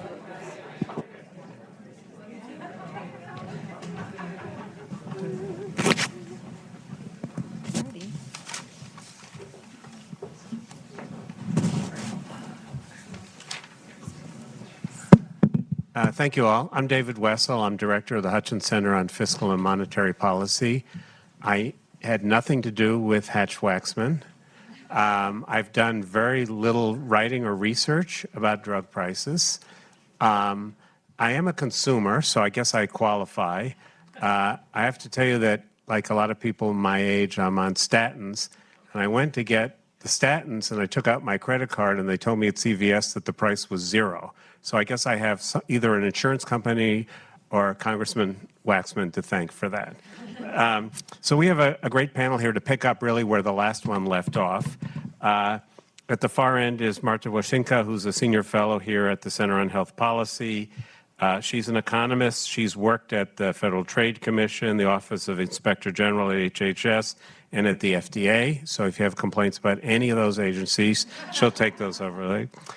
Fiona Scott Morton is the Theodore Nierenberg Professor of Economics at the Yale School of Management, where she's been since 1999, so apparently she can hold a job. She's done a lot of work in the competition space about healthcare. She spent a couple of years as the chief economist in the antitrust division of the Justice Department. She's told me, though, that since she's solved all the problems in health economics, she's now moving to the challenges presented by digital firms, digital competition. And I feel like Al Engelberg has already been introduced as one of the key players in Hatch-Waxman at the beginning. He is, as was said, a patent lawyer. He was the patent counsel for the Generic Pharmaceutical Association. He later did a joint venture with a generic drug manufacturer to use Hatch-Waxman. And since 1990s, he's been largely a philanthropist. But he can't seem to get away from this question. He has a book coming out in January called Breaking the Medicine Monopolies. Unfortunately, we don't have copies now, but I'm sure that if you buy one, Al will be happy to autograph it for you when you get it. I don't think we figured out how to do autographs in advance, so we can't do that. The general tone of the last panel was, this all worked pretty well. And I'm reminded of something that Senator Daniel Patrick Moynihan has once said to have said. He was asked when they did the Social Security reform of 1983, he said, well, you haven't fixed the problem for the retirement of the baby boom. And his answer was, it's important to leave some problems for the next generations to address. And so much has happened in 40 years. The explosion of the generic industry, driving prices down to really marginal cost. The development of drugs that we couldn't dream of when Hatch-Waxman was formed, which raised an interesting question about whether maybe the incentives for drug development were pretty good under the legislation was passed. So Marta, I know you've done a lot of thinking about the generic industry, the production of these drugs. Where is it that we have problems that we want to solve going forward? No, I think that's it. Now this works. Okay. So what I wanted to talk about is something that hasn't been yet mentioned, and I call it as the dark underbelly of price competition. If you look at the numbers and the low prices that come with generics, I think what we're not really appreciating is that what has happened with price competition is that these drugs have become commodities. And so I wanted to talk a little bit about the consequences of that and where we might be heading. Hatch-Waxman provided the foundation for strong price competition. Obviously, other forces have contributed. Marcus spoke about the state substitution laws. We should not also forget about payment systems that incentivize buyers to buy the least expensive alternative. So again, when a generic drug gets approved, it is therapeutically equivalent, which means that you should be able to use any generic version, they're perfect substitutes. So basically, you're creating a commodity. And when you create a commodity, the only differentiating feature between one version and another is their price. And so when you have state substitution laws, and when you have payment systems that incentivize buying the cheapest, and you can think, for example, on the hospital side, you can think about DRGs where you don't actually even bill separately for drugs. You go get your hip replacement done, and you're not going to, the hospital gets paid just one payment for this, and the drugs that go into it, whatever, saline and whatever else might be used when you get hooked up to an IV, or the painkillers, that's not going to be reimbursed separately, and the hospital has an incentive to buy the cheapest. When for drugs that might be separately reimbursed, for example, you might have in the outpatient setting ASP plus 6%. It's one, all the generics get counted in there. Okay, one warning. This is an acronym-free zone. Sorry. Yes, acronym-free zone. Okay. The point is that the hospital will have an incentive to buy the cheapest version. So you have this context. In this context, think about so you have this great price pressure. So there's a few things that are going to happen when you're a seller, when you're a manufacturer, right? Number one is, you will have to figure out a way to cut costs. One way you're going to do this is you're going to make your supply chain as efficient as possible, right? And you're going to have no slack. Everything is going to be just in time. There's going to be fewer backups because all of that costs money, right? So that's one thing that will go. Another thing is that you will have a strong incentive to move to a lower cost environment. And when you think about sort of what has happened outside of the United States and the manufacturing hubs, let's say in India now, they're called the pharmacy of the world, and the state policies that sort of encourage this, you can't even compare what it costs to build a facility in India versus in the United States, and also to run it there versus in the United States. So you have seen tremendous shift in the amount of generic drugs, especially the less complex ones like solid oral dose products that are made outside of the United States. And then there's also, sort of the third place that goes potentially, and I think that varies company by company, but there's very little room and frankly very little incentive to invest in upgrades, to invest in people, to have a robust quality oversight function. That's what FDA talks about when they talk about quality culture. And there's great pressure for generics to sort of not invest in that quality culture. All of this might work fine, especially on the quality issue. The idea is, FDA is going to enforce, right? They are supposed to keep the standard and enforce quality. I frequently compare FDA to a traffic cop that's trying to enforce speed limits, and we all have places to go. You know what it's like, right? If you know that there's a speeding camera, you're going to slow down right there. But what if there aren't any, right? You pass that camera and you speed up again, right? FDA is not in all the facilities at all places. So that's number one. And then also, what are the consequences of failing an inspection and whatnot? And I think it becomes particularly challenging for medically necessary products where the risk of shortages is great. This is basically, FDA doesn't want to have shortages. None of us want to have shortages. But when the push comes to shove, they inspect a facility and the company says, oh, we're going to shut down for half a year to fix the problems that you're going to say. What do you think is FDA going to say? No, you need to figure out a way to make this facility work. We're going to help you in all different ways, all hands on deck. We can't have shortages. Can we work something out? This is like basically telling a cop to say, only give warning tickets, right? So you have this kind of a dynamic where, in a sense, on one hand, we were basically relying on FDA to hold the line, but the economics really work sort of against this.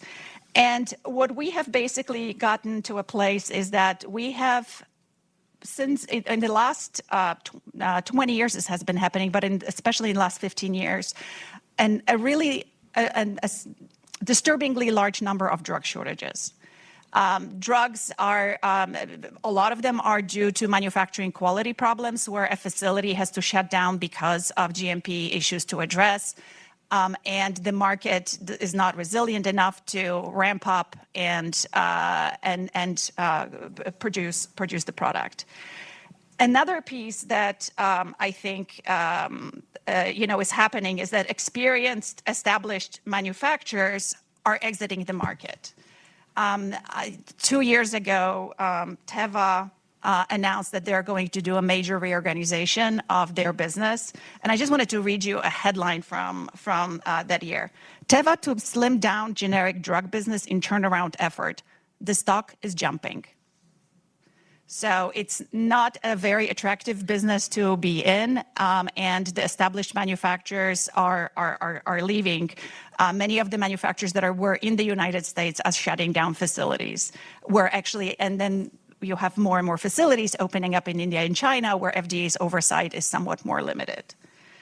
And then also we have had a few reminders about natural disasters, first with Hurricane Maria in Puerto Rico, and most recently last year there was a tornado that hit a Pfizer facility. And as we sort of think about the shocks, the potential shocks to supply chains, be it manufacturing quality, discontinuations, natural disasters, and potentially geopolitical threats, that's becoming a major concern given the very little slack that exists in these systems. Marta, let me ask you two questions. One came from the audience. So given that a lot of this stuff is made overseas, is it time to require that the products coming into the United States be tested for quality? Or is it something, or do we inspect the plants in India? How does this work? Well, the FDA does inspect plants in India. There's a lot of reliance in the U.S. system on making sure that the facility that's operating is following good manufacturing practices. And if you have a system that's reliable, the product should be reliable as well. I would say there is a role. They schedule those inspections in advance, so the plant knows when the inspector's coming. That's right. That's part of the challenge with inspecting outside of the United States, in that the parties that are being inspected actually have a heads up in advance that FDA is coming. And so recently we had an inspection where FDA maybe showed up a little bit earlier, and they found trucks packed with papers and that were being shipped off from the facility, and some other ones being burnt with acid. So you have these issues. But just really quickly to go back to testing. Testing does potentially have a role. The United States, the US FDA has a different approach to it than they have it in Europe. They do a lot more testing for products coming into the EU, and it's a responsibility of the exporters. I have work forthcoming on this topic, kind of lessons learned around what we can learn from Europe about it. So I don't have an answer for you yet about what's the way to incorporate it, but it's forthcoming. Okay. So, Fiona, we heard that antitrust is slow, uncertain, and limited in effect, but it might be our only option. Marta's told us that you can have such a thing as too much competition. So are you worried that we've gone too far? Yeah, I'm going to stand up just because it's easier to talk. So I'll go here. I'm afraid I'm going to... You have to push the button on the mic. I'm going to be even more depressing than Marcus. I'm sorry to tell you that. But so I wanted to just agree with everything that Marta just said. Generic drugs got so unprofitable that they actually formed a cartel and colluded to raise prices. So given that made it more profitable, it's not terribly surprising to see a company like Teva, which was a major participant in that cartel, decide to leave some of these markets now that they're not making so much profit. We don't know where the drugs that we consume are made. There is not visibility into the whole supply chain. For some reason, the FDA has decided it does not have the authority to ask for that. So you can't model, and the firms, and they claim, the FDA claims that the firms themselves do not know about their whole supply chain. So that's a little bit shocking, and I think is a problem because it means that we can't model, for example, our exposure to a war, a flood, a pandemic, an earthquake, whatever you might want to know about. And if you had drugs, a critical medicine, one version of which was made in India and one made in New Jersey, that's of course a lot safer than if all of it's made in China and that place could have a pandemic, for example. Earlier, I think somebody said the goal is to bring down drug prices. I actually think the Hatch-Waxman genius is a little more nuanced than that. It's, we're going to let you, if you invent something fantastic, charge whatever you want. But there's a limit to that. At the end of a certain number of years, then there's going to be vigorous competition, and you can't stop that vigorous competition. And I think that's the trade-off that that is attractive to me. And the problem with Hatch-Waxman is that it worked just so well and brought down the generic prices in the way that Marta just described, that became very threatening to the brands. That the minute the generic comes in, boom, it's a cliff on my revenues and profits, and I get zero after that. So then the brands turn to exploiting the imperfections in our decision-making, just as Marcus described. You've got a PBM as a consumer, a physician as a consumer as a consumer. That chain of agency is highly imperfect, and so you can exploit it on top of the FDA and the PTO. Okay, so the first try was pay for delay, which was the really most obvious thing. I'll just pay my competitor to stay out. We'll split the monopoly rents. We're both happier, and the only party who loses is the consumer and the government. So what Marcus didn't highlight is the FTC started investigating these problems back in 1999, and it wasn't until 2013 that we got a court to decide that maybe, in some occasions, a competitor paying its rival to stay out could be against our competition laws. I mean, that's quite shocking, and I don't think today's Supreme Court would think that it was a problem for the competitor to be paid to leave. It's a great deal of credit belongs to the FTC for persisting for a decade to say to courts, no, actually, this is not good for consumers. The second option was let's refuse to give them samples so that generics can't actually backward engineer our product because we're going to refuse to give them samples, and there was a legislative fix for that. However, there's a whole bunch more that are still out there. So we had a reference already to product hopping. I don't really like that name because it has a pejorative sound. I mean, I can innovate, and maybe the thing I invent is fantastic, and maybe the thing I invent is not very exciting. And if I put them to a real market test, if I did that in the market for bread, okay, my amazing bread would sell, and my not very good bread would not sell because the consumer's using her own money. She can evaluate the bread. She's buying it in a very transparent environment, and so we're going to get the right answer. That doesn't happen in drugs, and so product hopping can be abused in that way. And one of the big problems is now that we've shut down the ability of the brand to split the monopoly rents with the generic, the brands are now splitting the monopoly rents with the PBM. So you go to the PBM and you say, well, this product that's currently on formulary is about to lose patent protection and go generic, and so you'll lose all your rebates. How about you don't put them on the formulary and put my brand on the formulary instead, and I'll give you a big payout. And that could be switching across brands, or that could be, again, the product hop. And that works really well. Voluntary REMS strategy works really well with doctors. Okay, if I'm going to, a distribution channel where you say my drug is really dangerous, and I just decided that last week. The FDA didn't tell me it was dangerous. I just decided it was dangerous, so we're going to make this really lock and key distribution channel that doctors have to learn to use and get access to, and so on. And now when the generic comes along, I'm not going to let them use my distribution channel. But now the drug has been classified as really dangerous, and so now the generic has to build its own. The doctor doesn't like to switch because they don't know how to use it, so that reduces demand for the generic. Another way to get the PBM not to switch is a disloyalty penalty or a loyalty rebate. So a disloyalty penalty is the generics arrived, people aren't used to it. Some people will switch, but not everybody. So what we'll do for you, PBM, is give you the choice of either a reasonable price for this drug if you buy exclusively from us, or 95% from us, the brand, or if you switch to either a generic or a rival. More often this happens with the Me Too drug, a rival drug, then you're going to pay a really a high list price for us. And we know that the rival or the generic can satisfy some of your demand, but not all of it. So the rest, the non-contestable share, you're going to have to pay a really high price. And that discourages PBMs from switching to entrants. The other thing that brands do is pay their customers to buy their drug with coupons.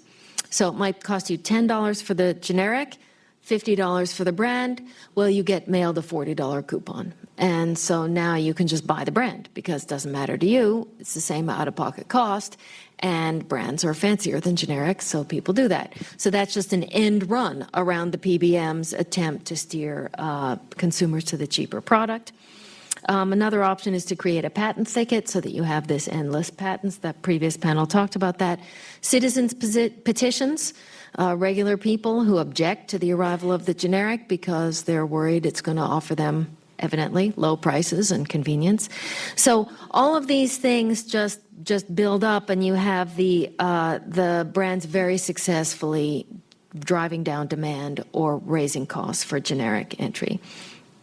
And what you get when brands are very successful at doing that is, first of all, it's somewhat disingenuous. All these firms want the market to determine price. They don't want price regulation, but they don't want the market to determine price once their patent's expired.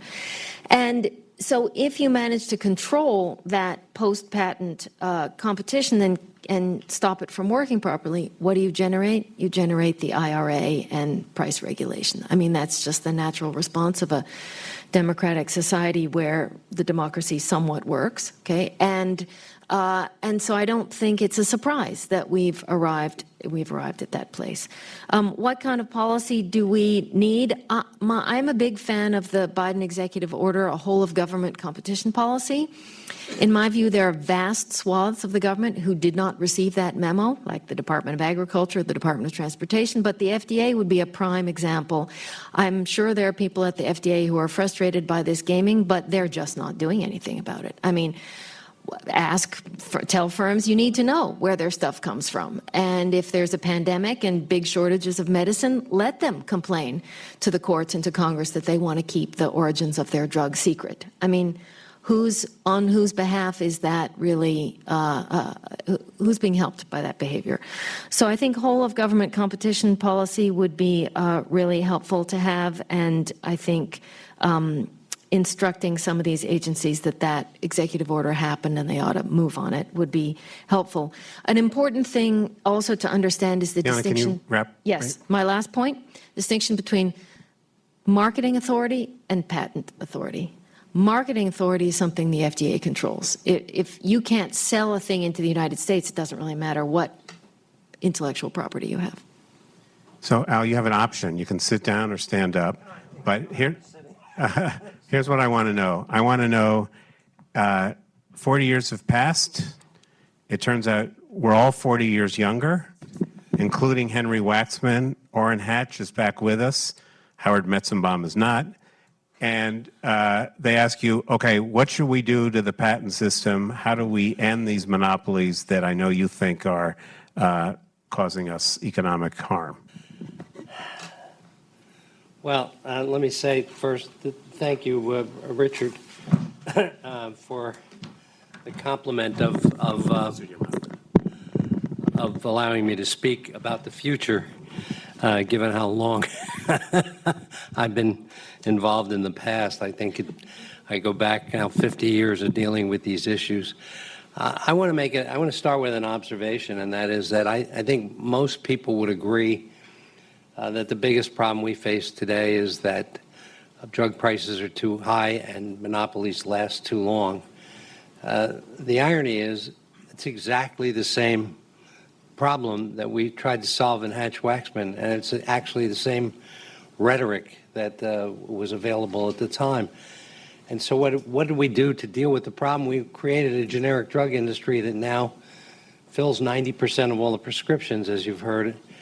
But we fail to recognize, and we're very slow to recognize, that the other 10%, which accounts for 82, 83% of drug expenditures, one of the reasons we have that situation is that we've had a cost shift. The pharma companies are public companies. They need to make a profit. They need to show growth every year.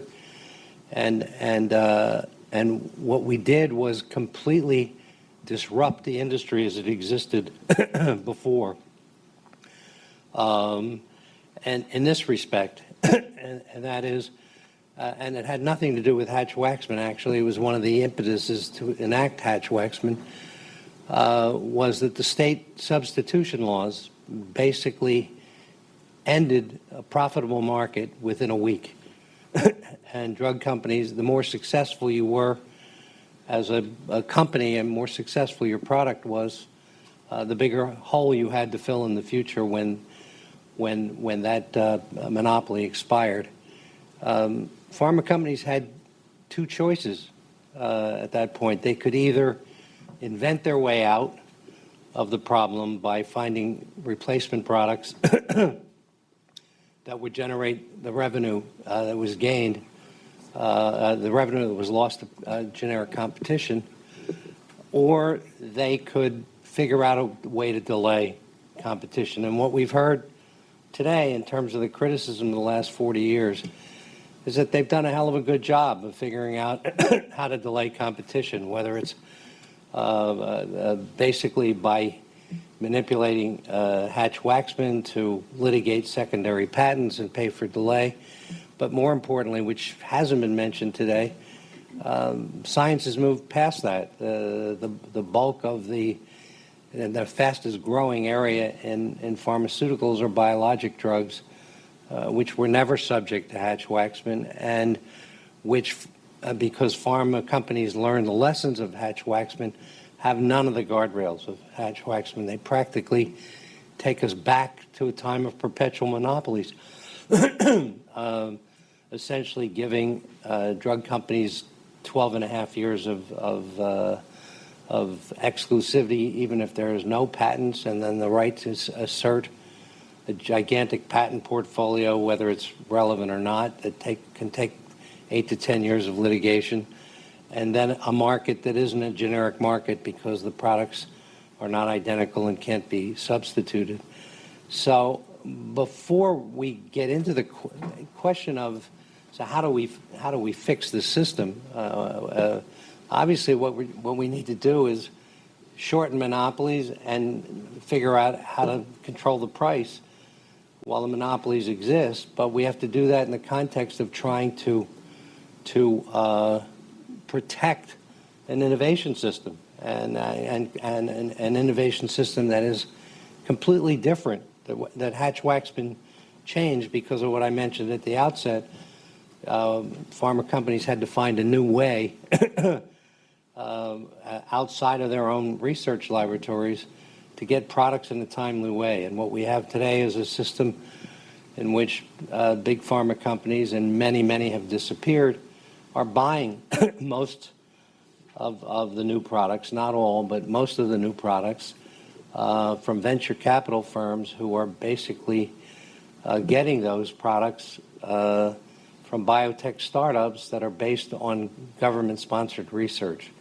So we have a very odd situation now where the government is the primary sponsor of research and also the primary customer for products that it more and more can't afford.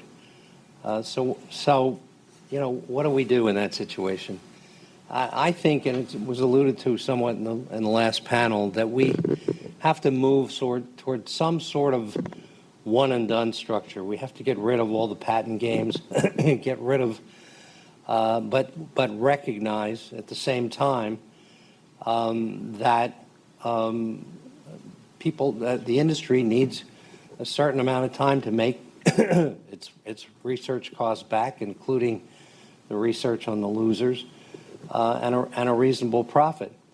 And interestingly enough, the patent-centric way we did it in Hatch-Waxman, Bhavin referred to it, basically disadvantages the drugs that have the longest clinical trials, and those tend to be drugs in which we have the most need for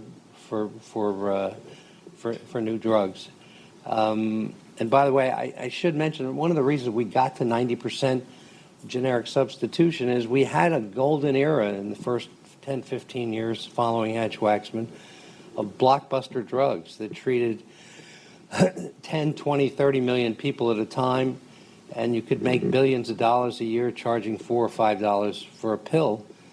Today, if you look at the pharmaceutical landscape, we have specialty drugs that are consuming that are the fastest growing area. They're suitable for very small patient populations. So even if even if you charge a very high price for them, which is what's going on, tens of thousands of dollars, you simply can't make enough money to replace the blockbuster drugs of the past. And so this is the reason we've had aggressive price increases. So I favor something that I've come to call a one-and-done system when it comes to intellectual property, and that is we have to figure out a way.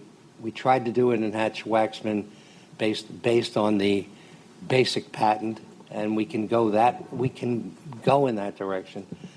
But we have to figure out a way for a monopoly to last for a fixed period of time and then move on, end the patent games, have a day certain when it's over. Maybe it's 12 years, maybe it's 14 years.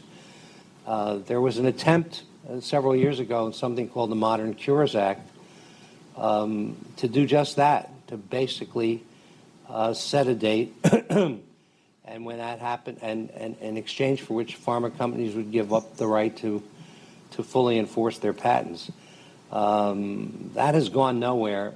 Possibly it can be revived, and possibly the impetus for doing that is the fact that we've now capped price increases through the Medicare Part D negotiations, and companies may find it in their best interest to know and have a fixed date for a patent expiration. The other area I think that we have to take a strong look at is how the FDA operates in relation to all of this. We have an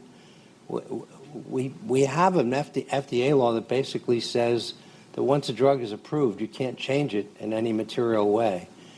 And yet we have something called product lifecycle management, which has been invented by the drug companies, in which they make constant changes and patent them and try and build a fence around their product to make it last longer.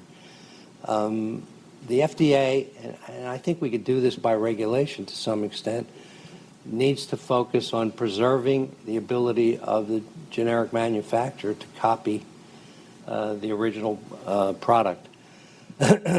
Lastly, there was a reference to the Bayh-Dole Act.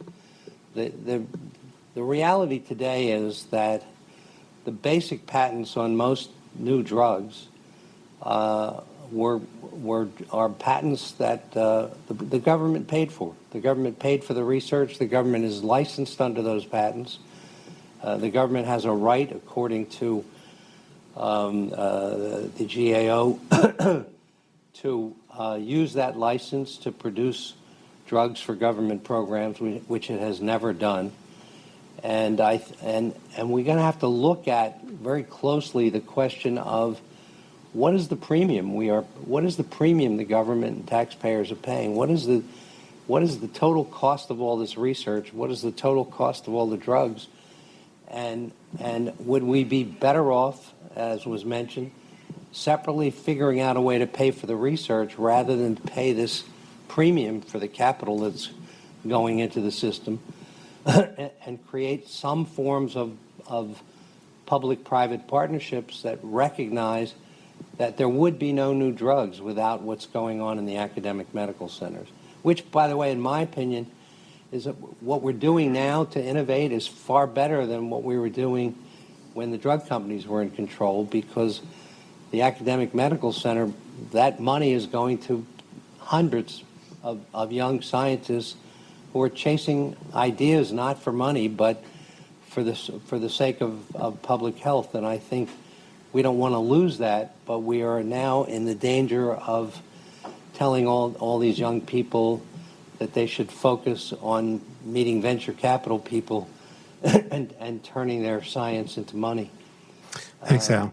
So, Al, come sit down again, because I want to pick up on a point you made, and someone in the audience just made it for all three of you. So, as I understand it, biologics are are a problem.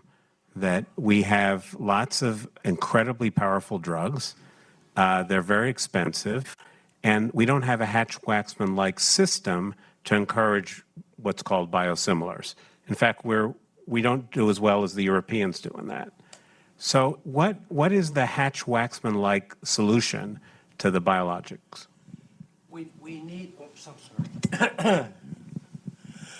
sorry. The whole idea, I think it's on, yeah. The whole biosimilar drug is not a generic drug. It is more like a Me Too drug. It's more like Lipitor versus Crestor than the generic version of any of those drugs. They are not substitutable under state laws. So the question is, and I think the FDA is looking at this now, how do you create a true generic industry so that the generic is a commodity and you compete on price?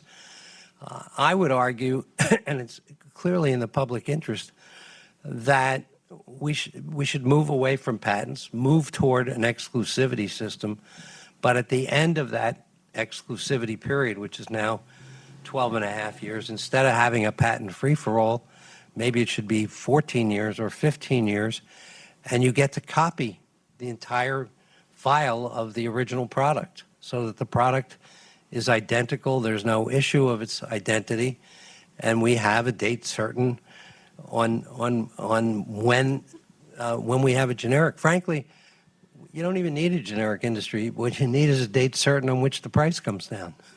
Yana? Yeah, I think looking at the European experience is really important for understanding biosimilars. So I would differ from Al here a little bit. There is no meaningful clinical difference between a biologic and a biosimilar in Europe, and the Europeans have lots of them. And they switch people. The whole country of Poland moves from one to the other on January 1st, and nothing has ever happened. So it's really not useful clinically to say that these are differentiated products. But scientifically they are. I also think it's a little difficult to say, well, we just reveal what's in them and let the generic copy it. The problem is right now we don't know how to write down. You can't draw a biologic. It's thousands of times bigger than a small molecule drug. It may be that AI gets us to a place where you can model that, but right now those are major barriers, and the Europeans procure biosimilars as if they are substitutes to one another, and that brings down the price. Marta, do you want to weigh in here? Pick a side?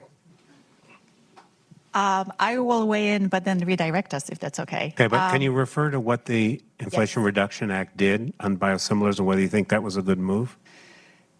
So, well, actually, I think what's relevant to talk about is what this might do to the generics industry. But just really quickly, if there is a lesson learned from Hatch-Waxman for biosimilars, is that you need to be thoughtful about the level of competition that you can unleash. Entry for a generic is, still challenging, but in terms of relation to cost to coming on the market, the fixed cost of coming on the market is diametrically different. We're talking about several $1 million versus $300 million at this point. And so, if you were to try to drive competition for biologics down to marginal cost, you'll have a problem, right? Nobody will want to come in on the market.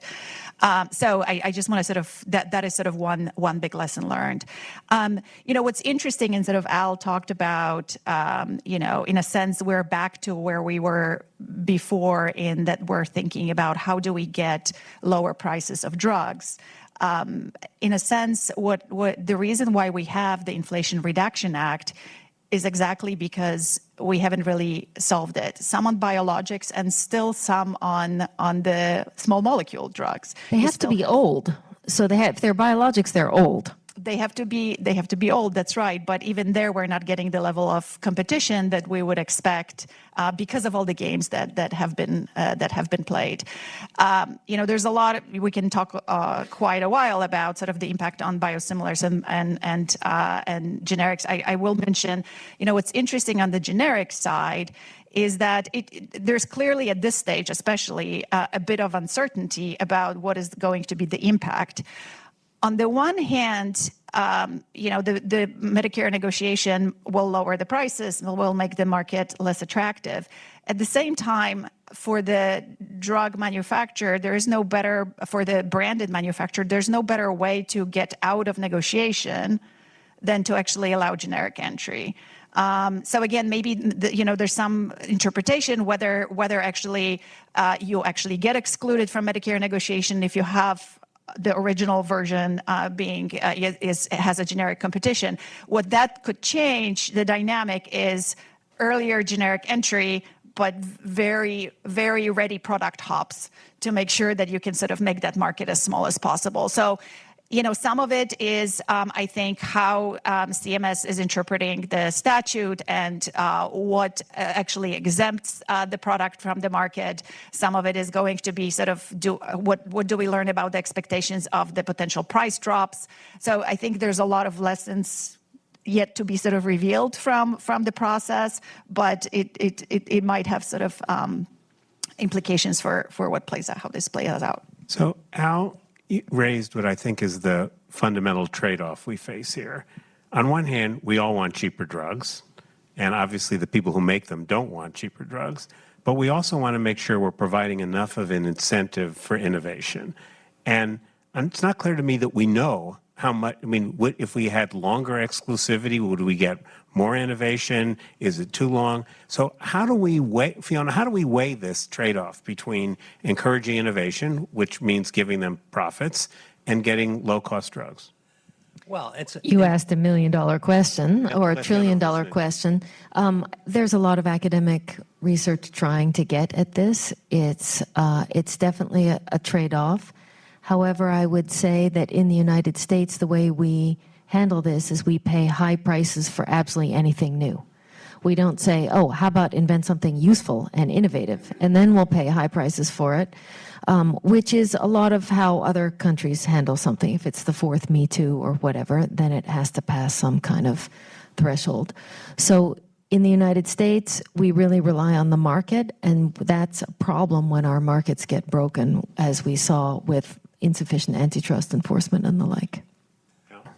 Yeah, I think the question is vastly different today than it was 40 years ago because the big pharma's gone out of the business of discovering drugs. Not everyone and not across the board, but to a significant extent. The NIH is now spending $50+ billion and it is admitted by everyone on all sides to be the engine of discovery. So the government's already in the research business. The question becomes, what is the normal profit? We know this from other industries. But the profit is some marginal number above the cost of production, and so if you're paying 2 or 3 times that because you don't invest the rest of the capital to do the research, we end up in a crazy place. But you said that the big companies are buying biotech firms, and you said that the scientists are getting lured by venture capital.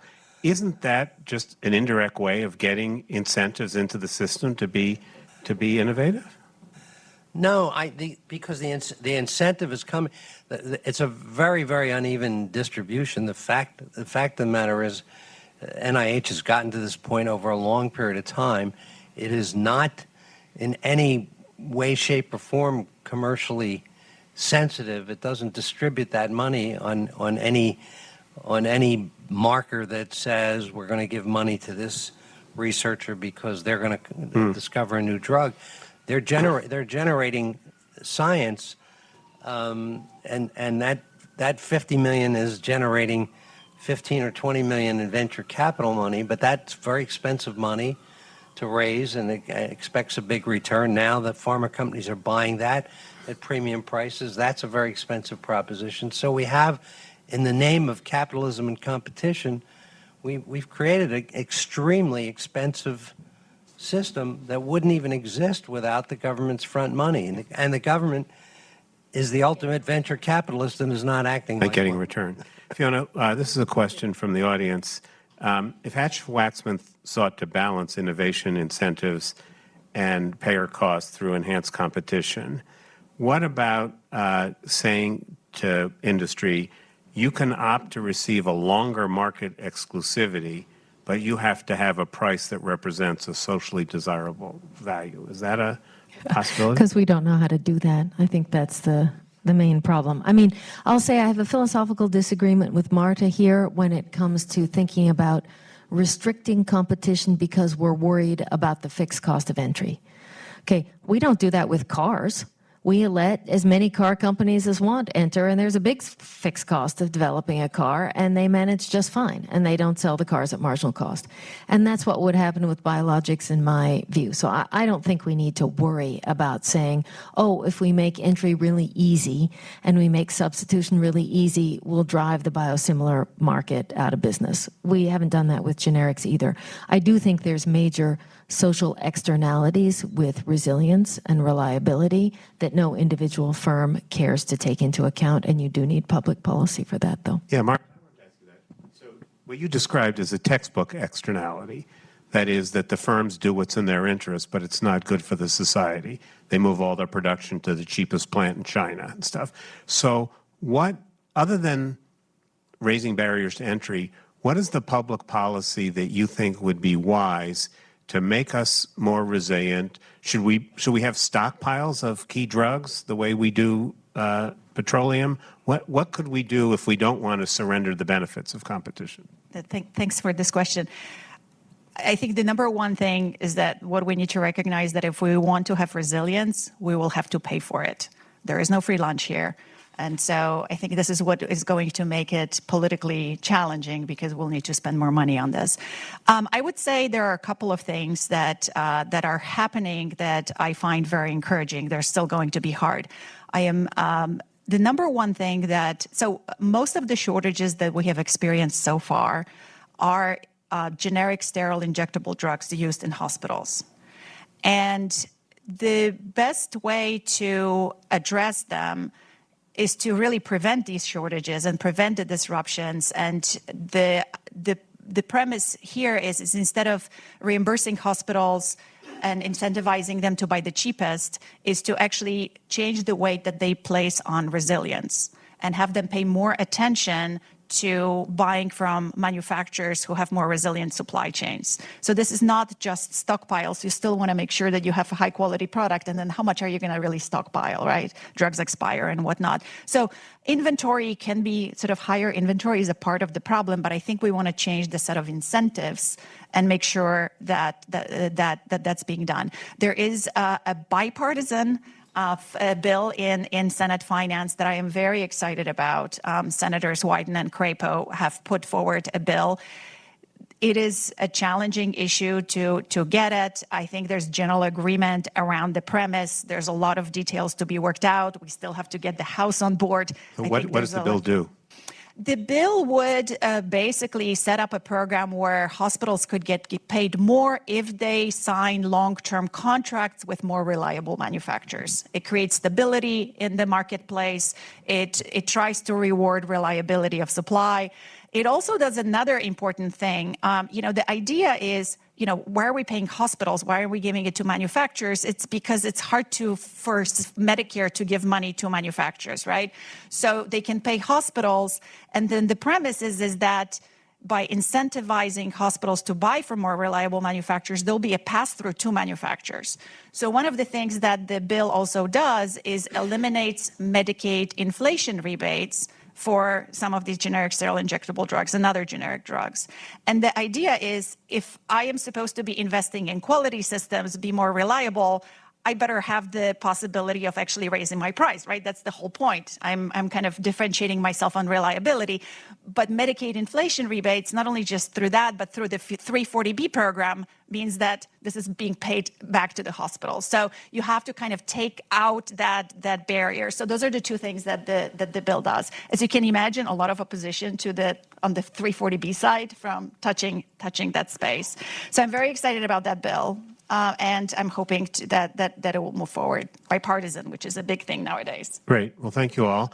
I want to call Richard up to give us a closing benediction, but I want to just note that we've been at this for 3 hours, and nobody has suggested that tariffs are the answer to this problem. I plan to write about that.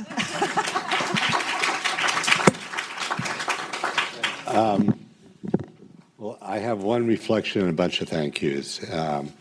My reflection is that one thing we've seen today is how talent, leadership, and a willingness to compromise can actually do stuff.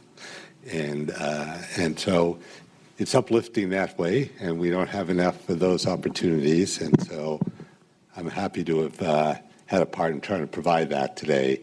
I want to thank the participants who've been here, and Congressman Waxman seems to have taken off, but Steve and Bill and the two bills, just wonderful to go back there, and then this group of experts, Marcus for jumping into the fray.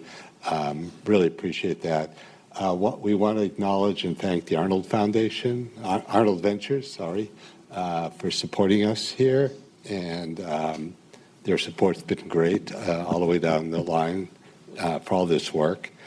And then we've had super staff support here. You've probably seen them around the room. You've seen Megan in her bright orange jumper, and none of this happens without them. And then just as a note, if you go to our landing page, you'll see Bhavin's slides.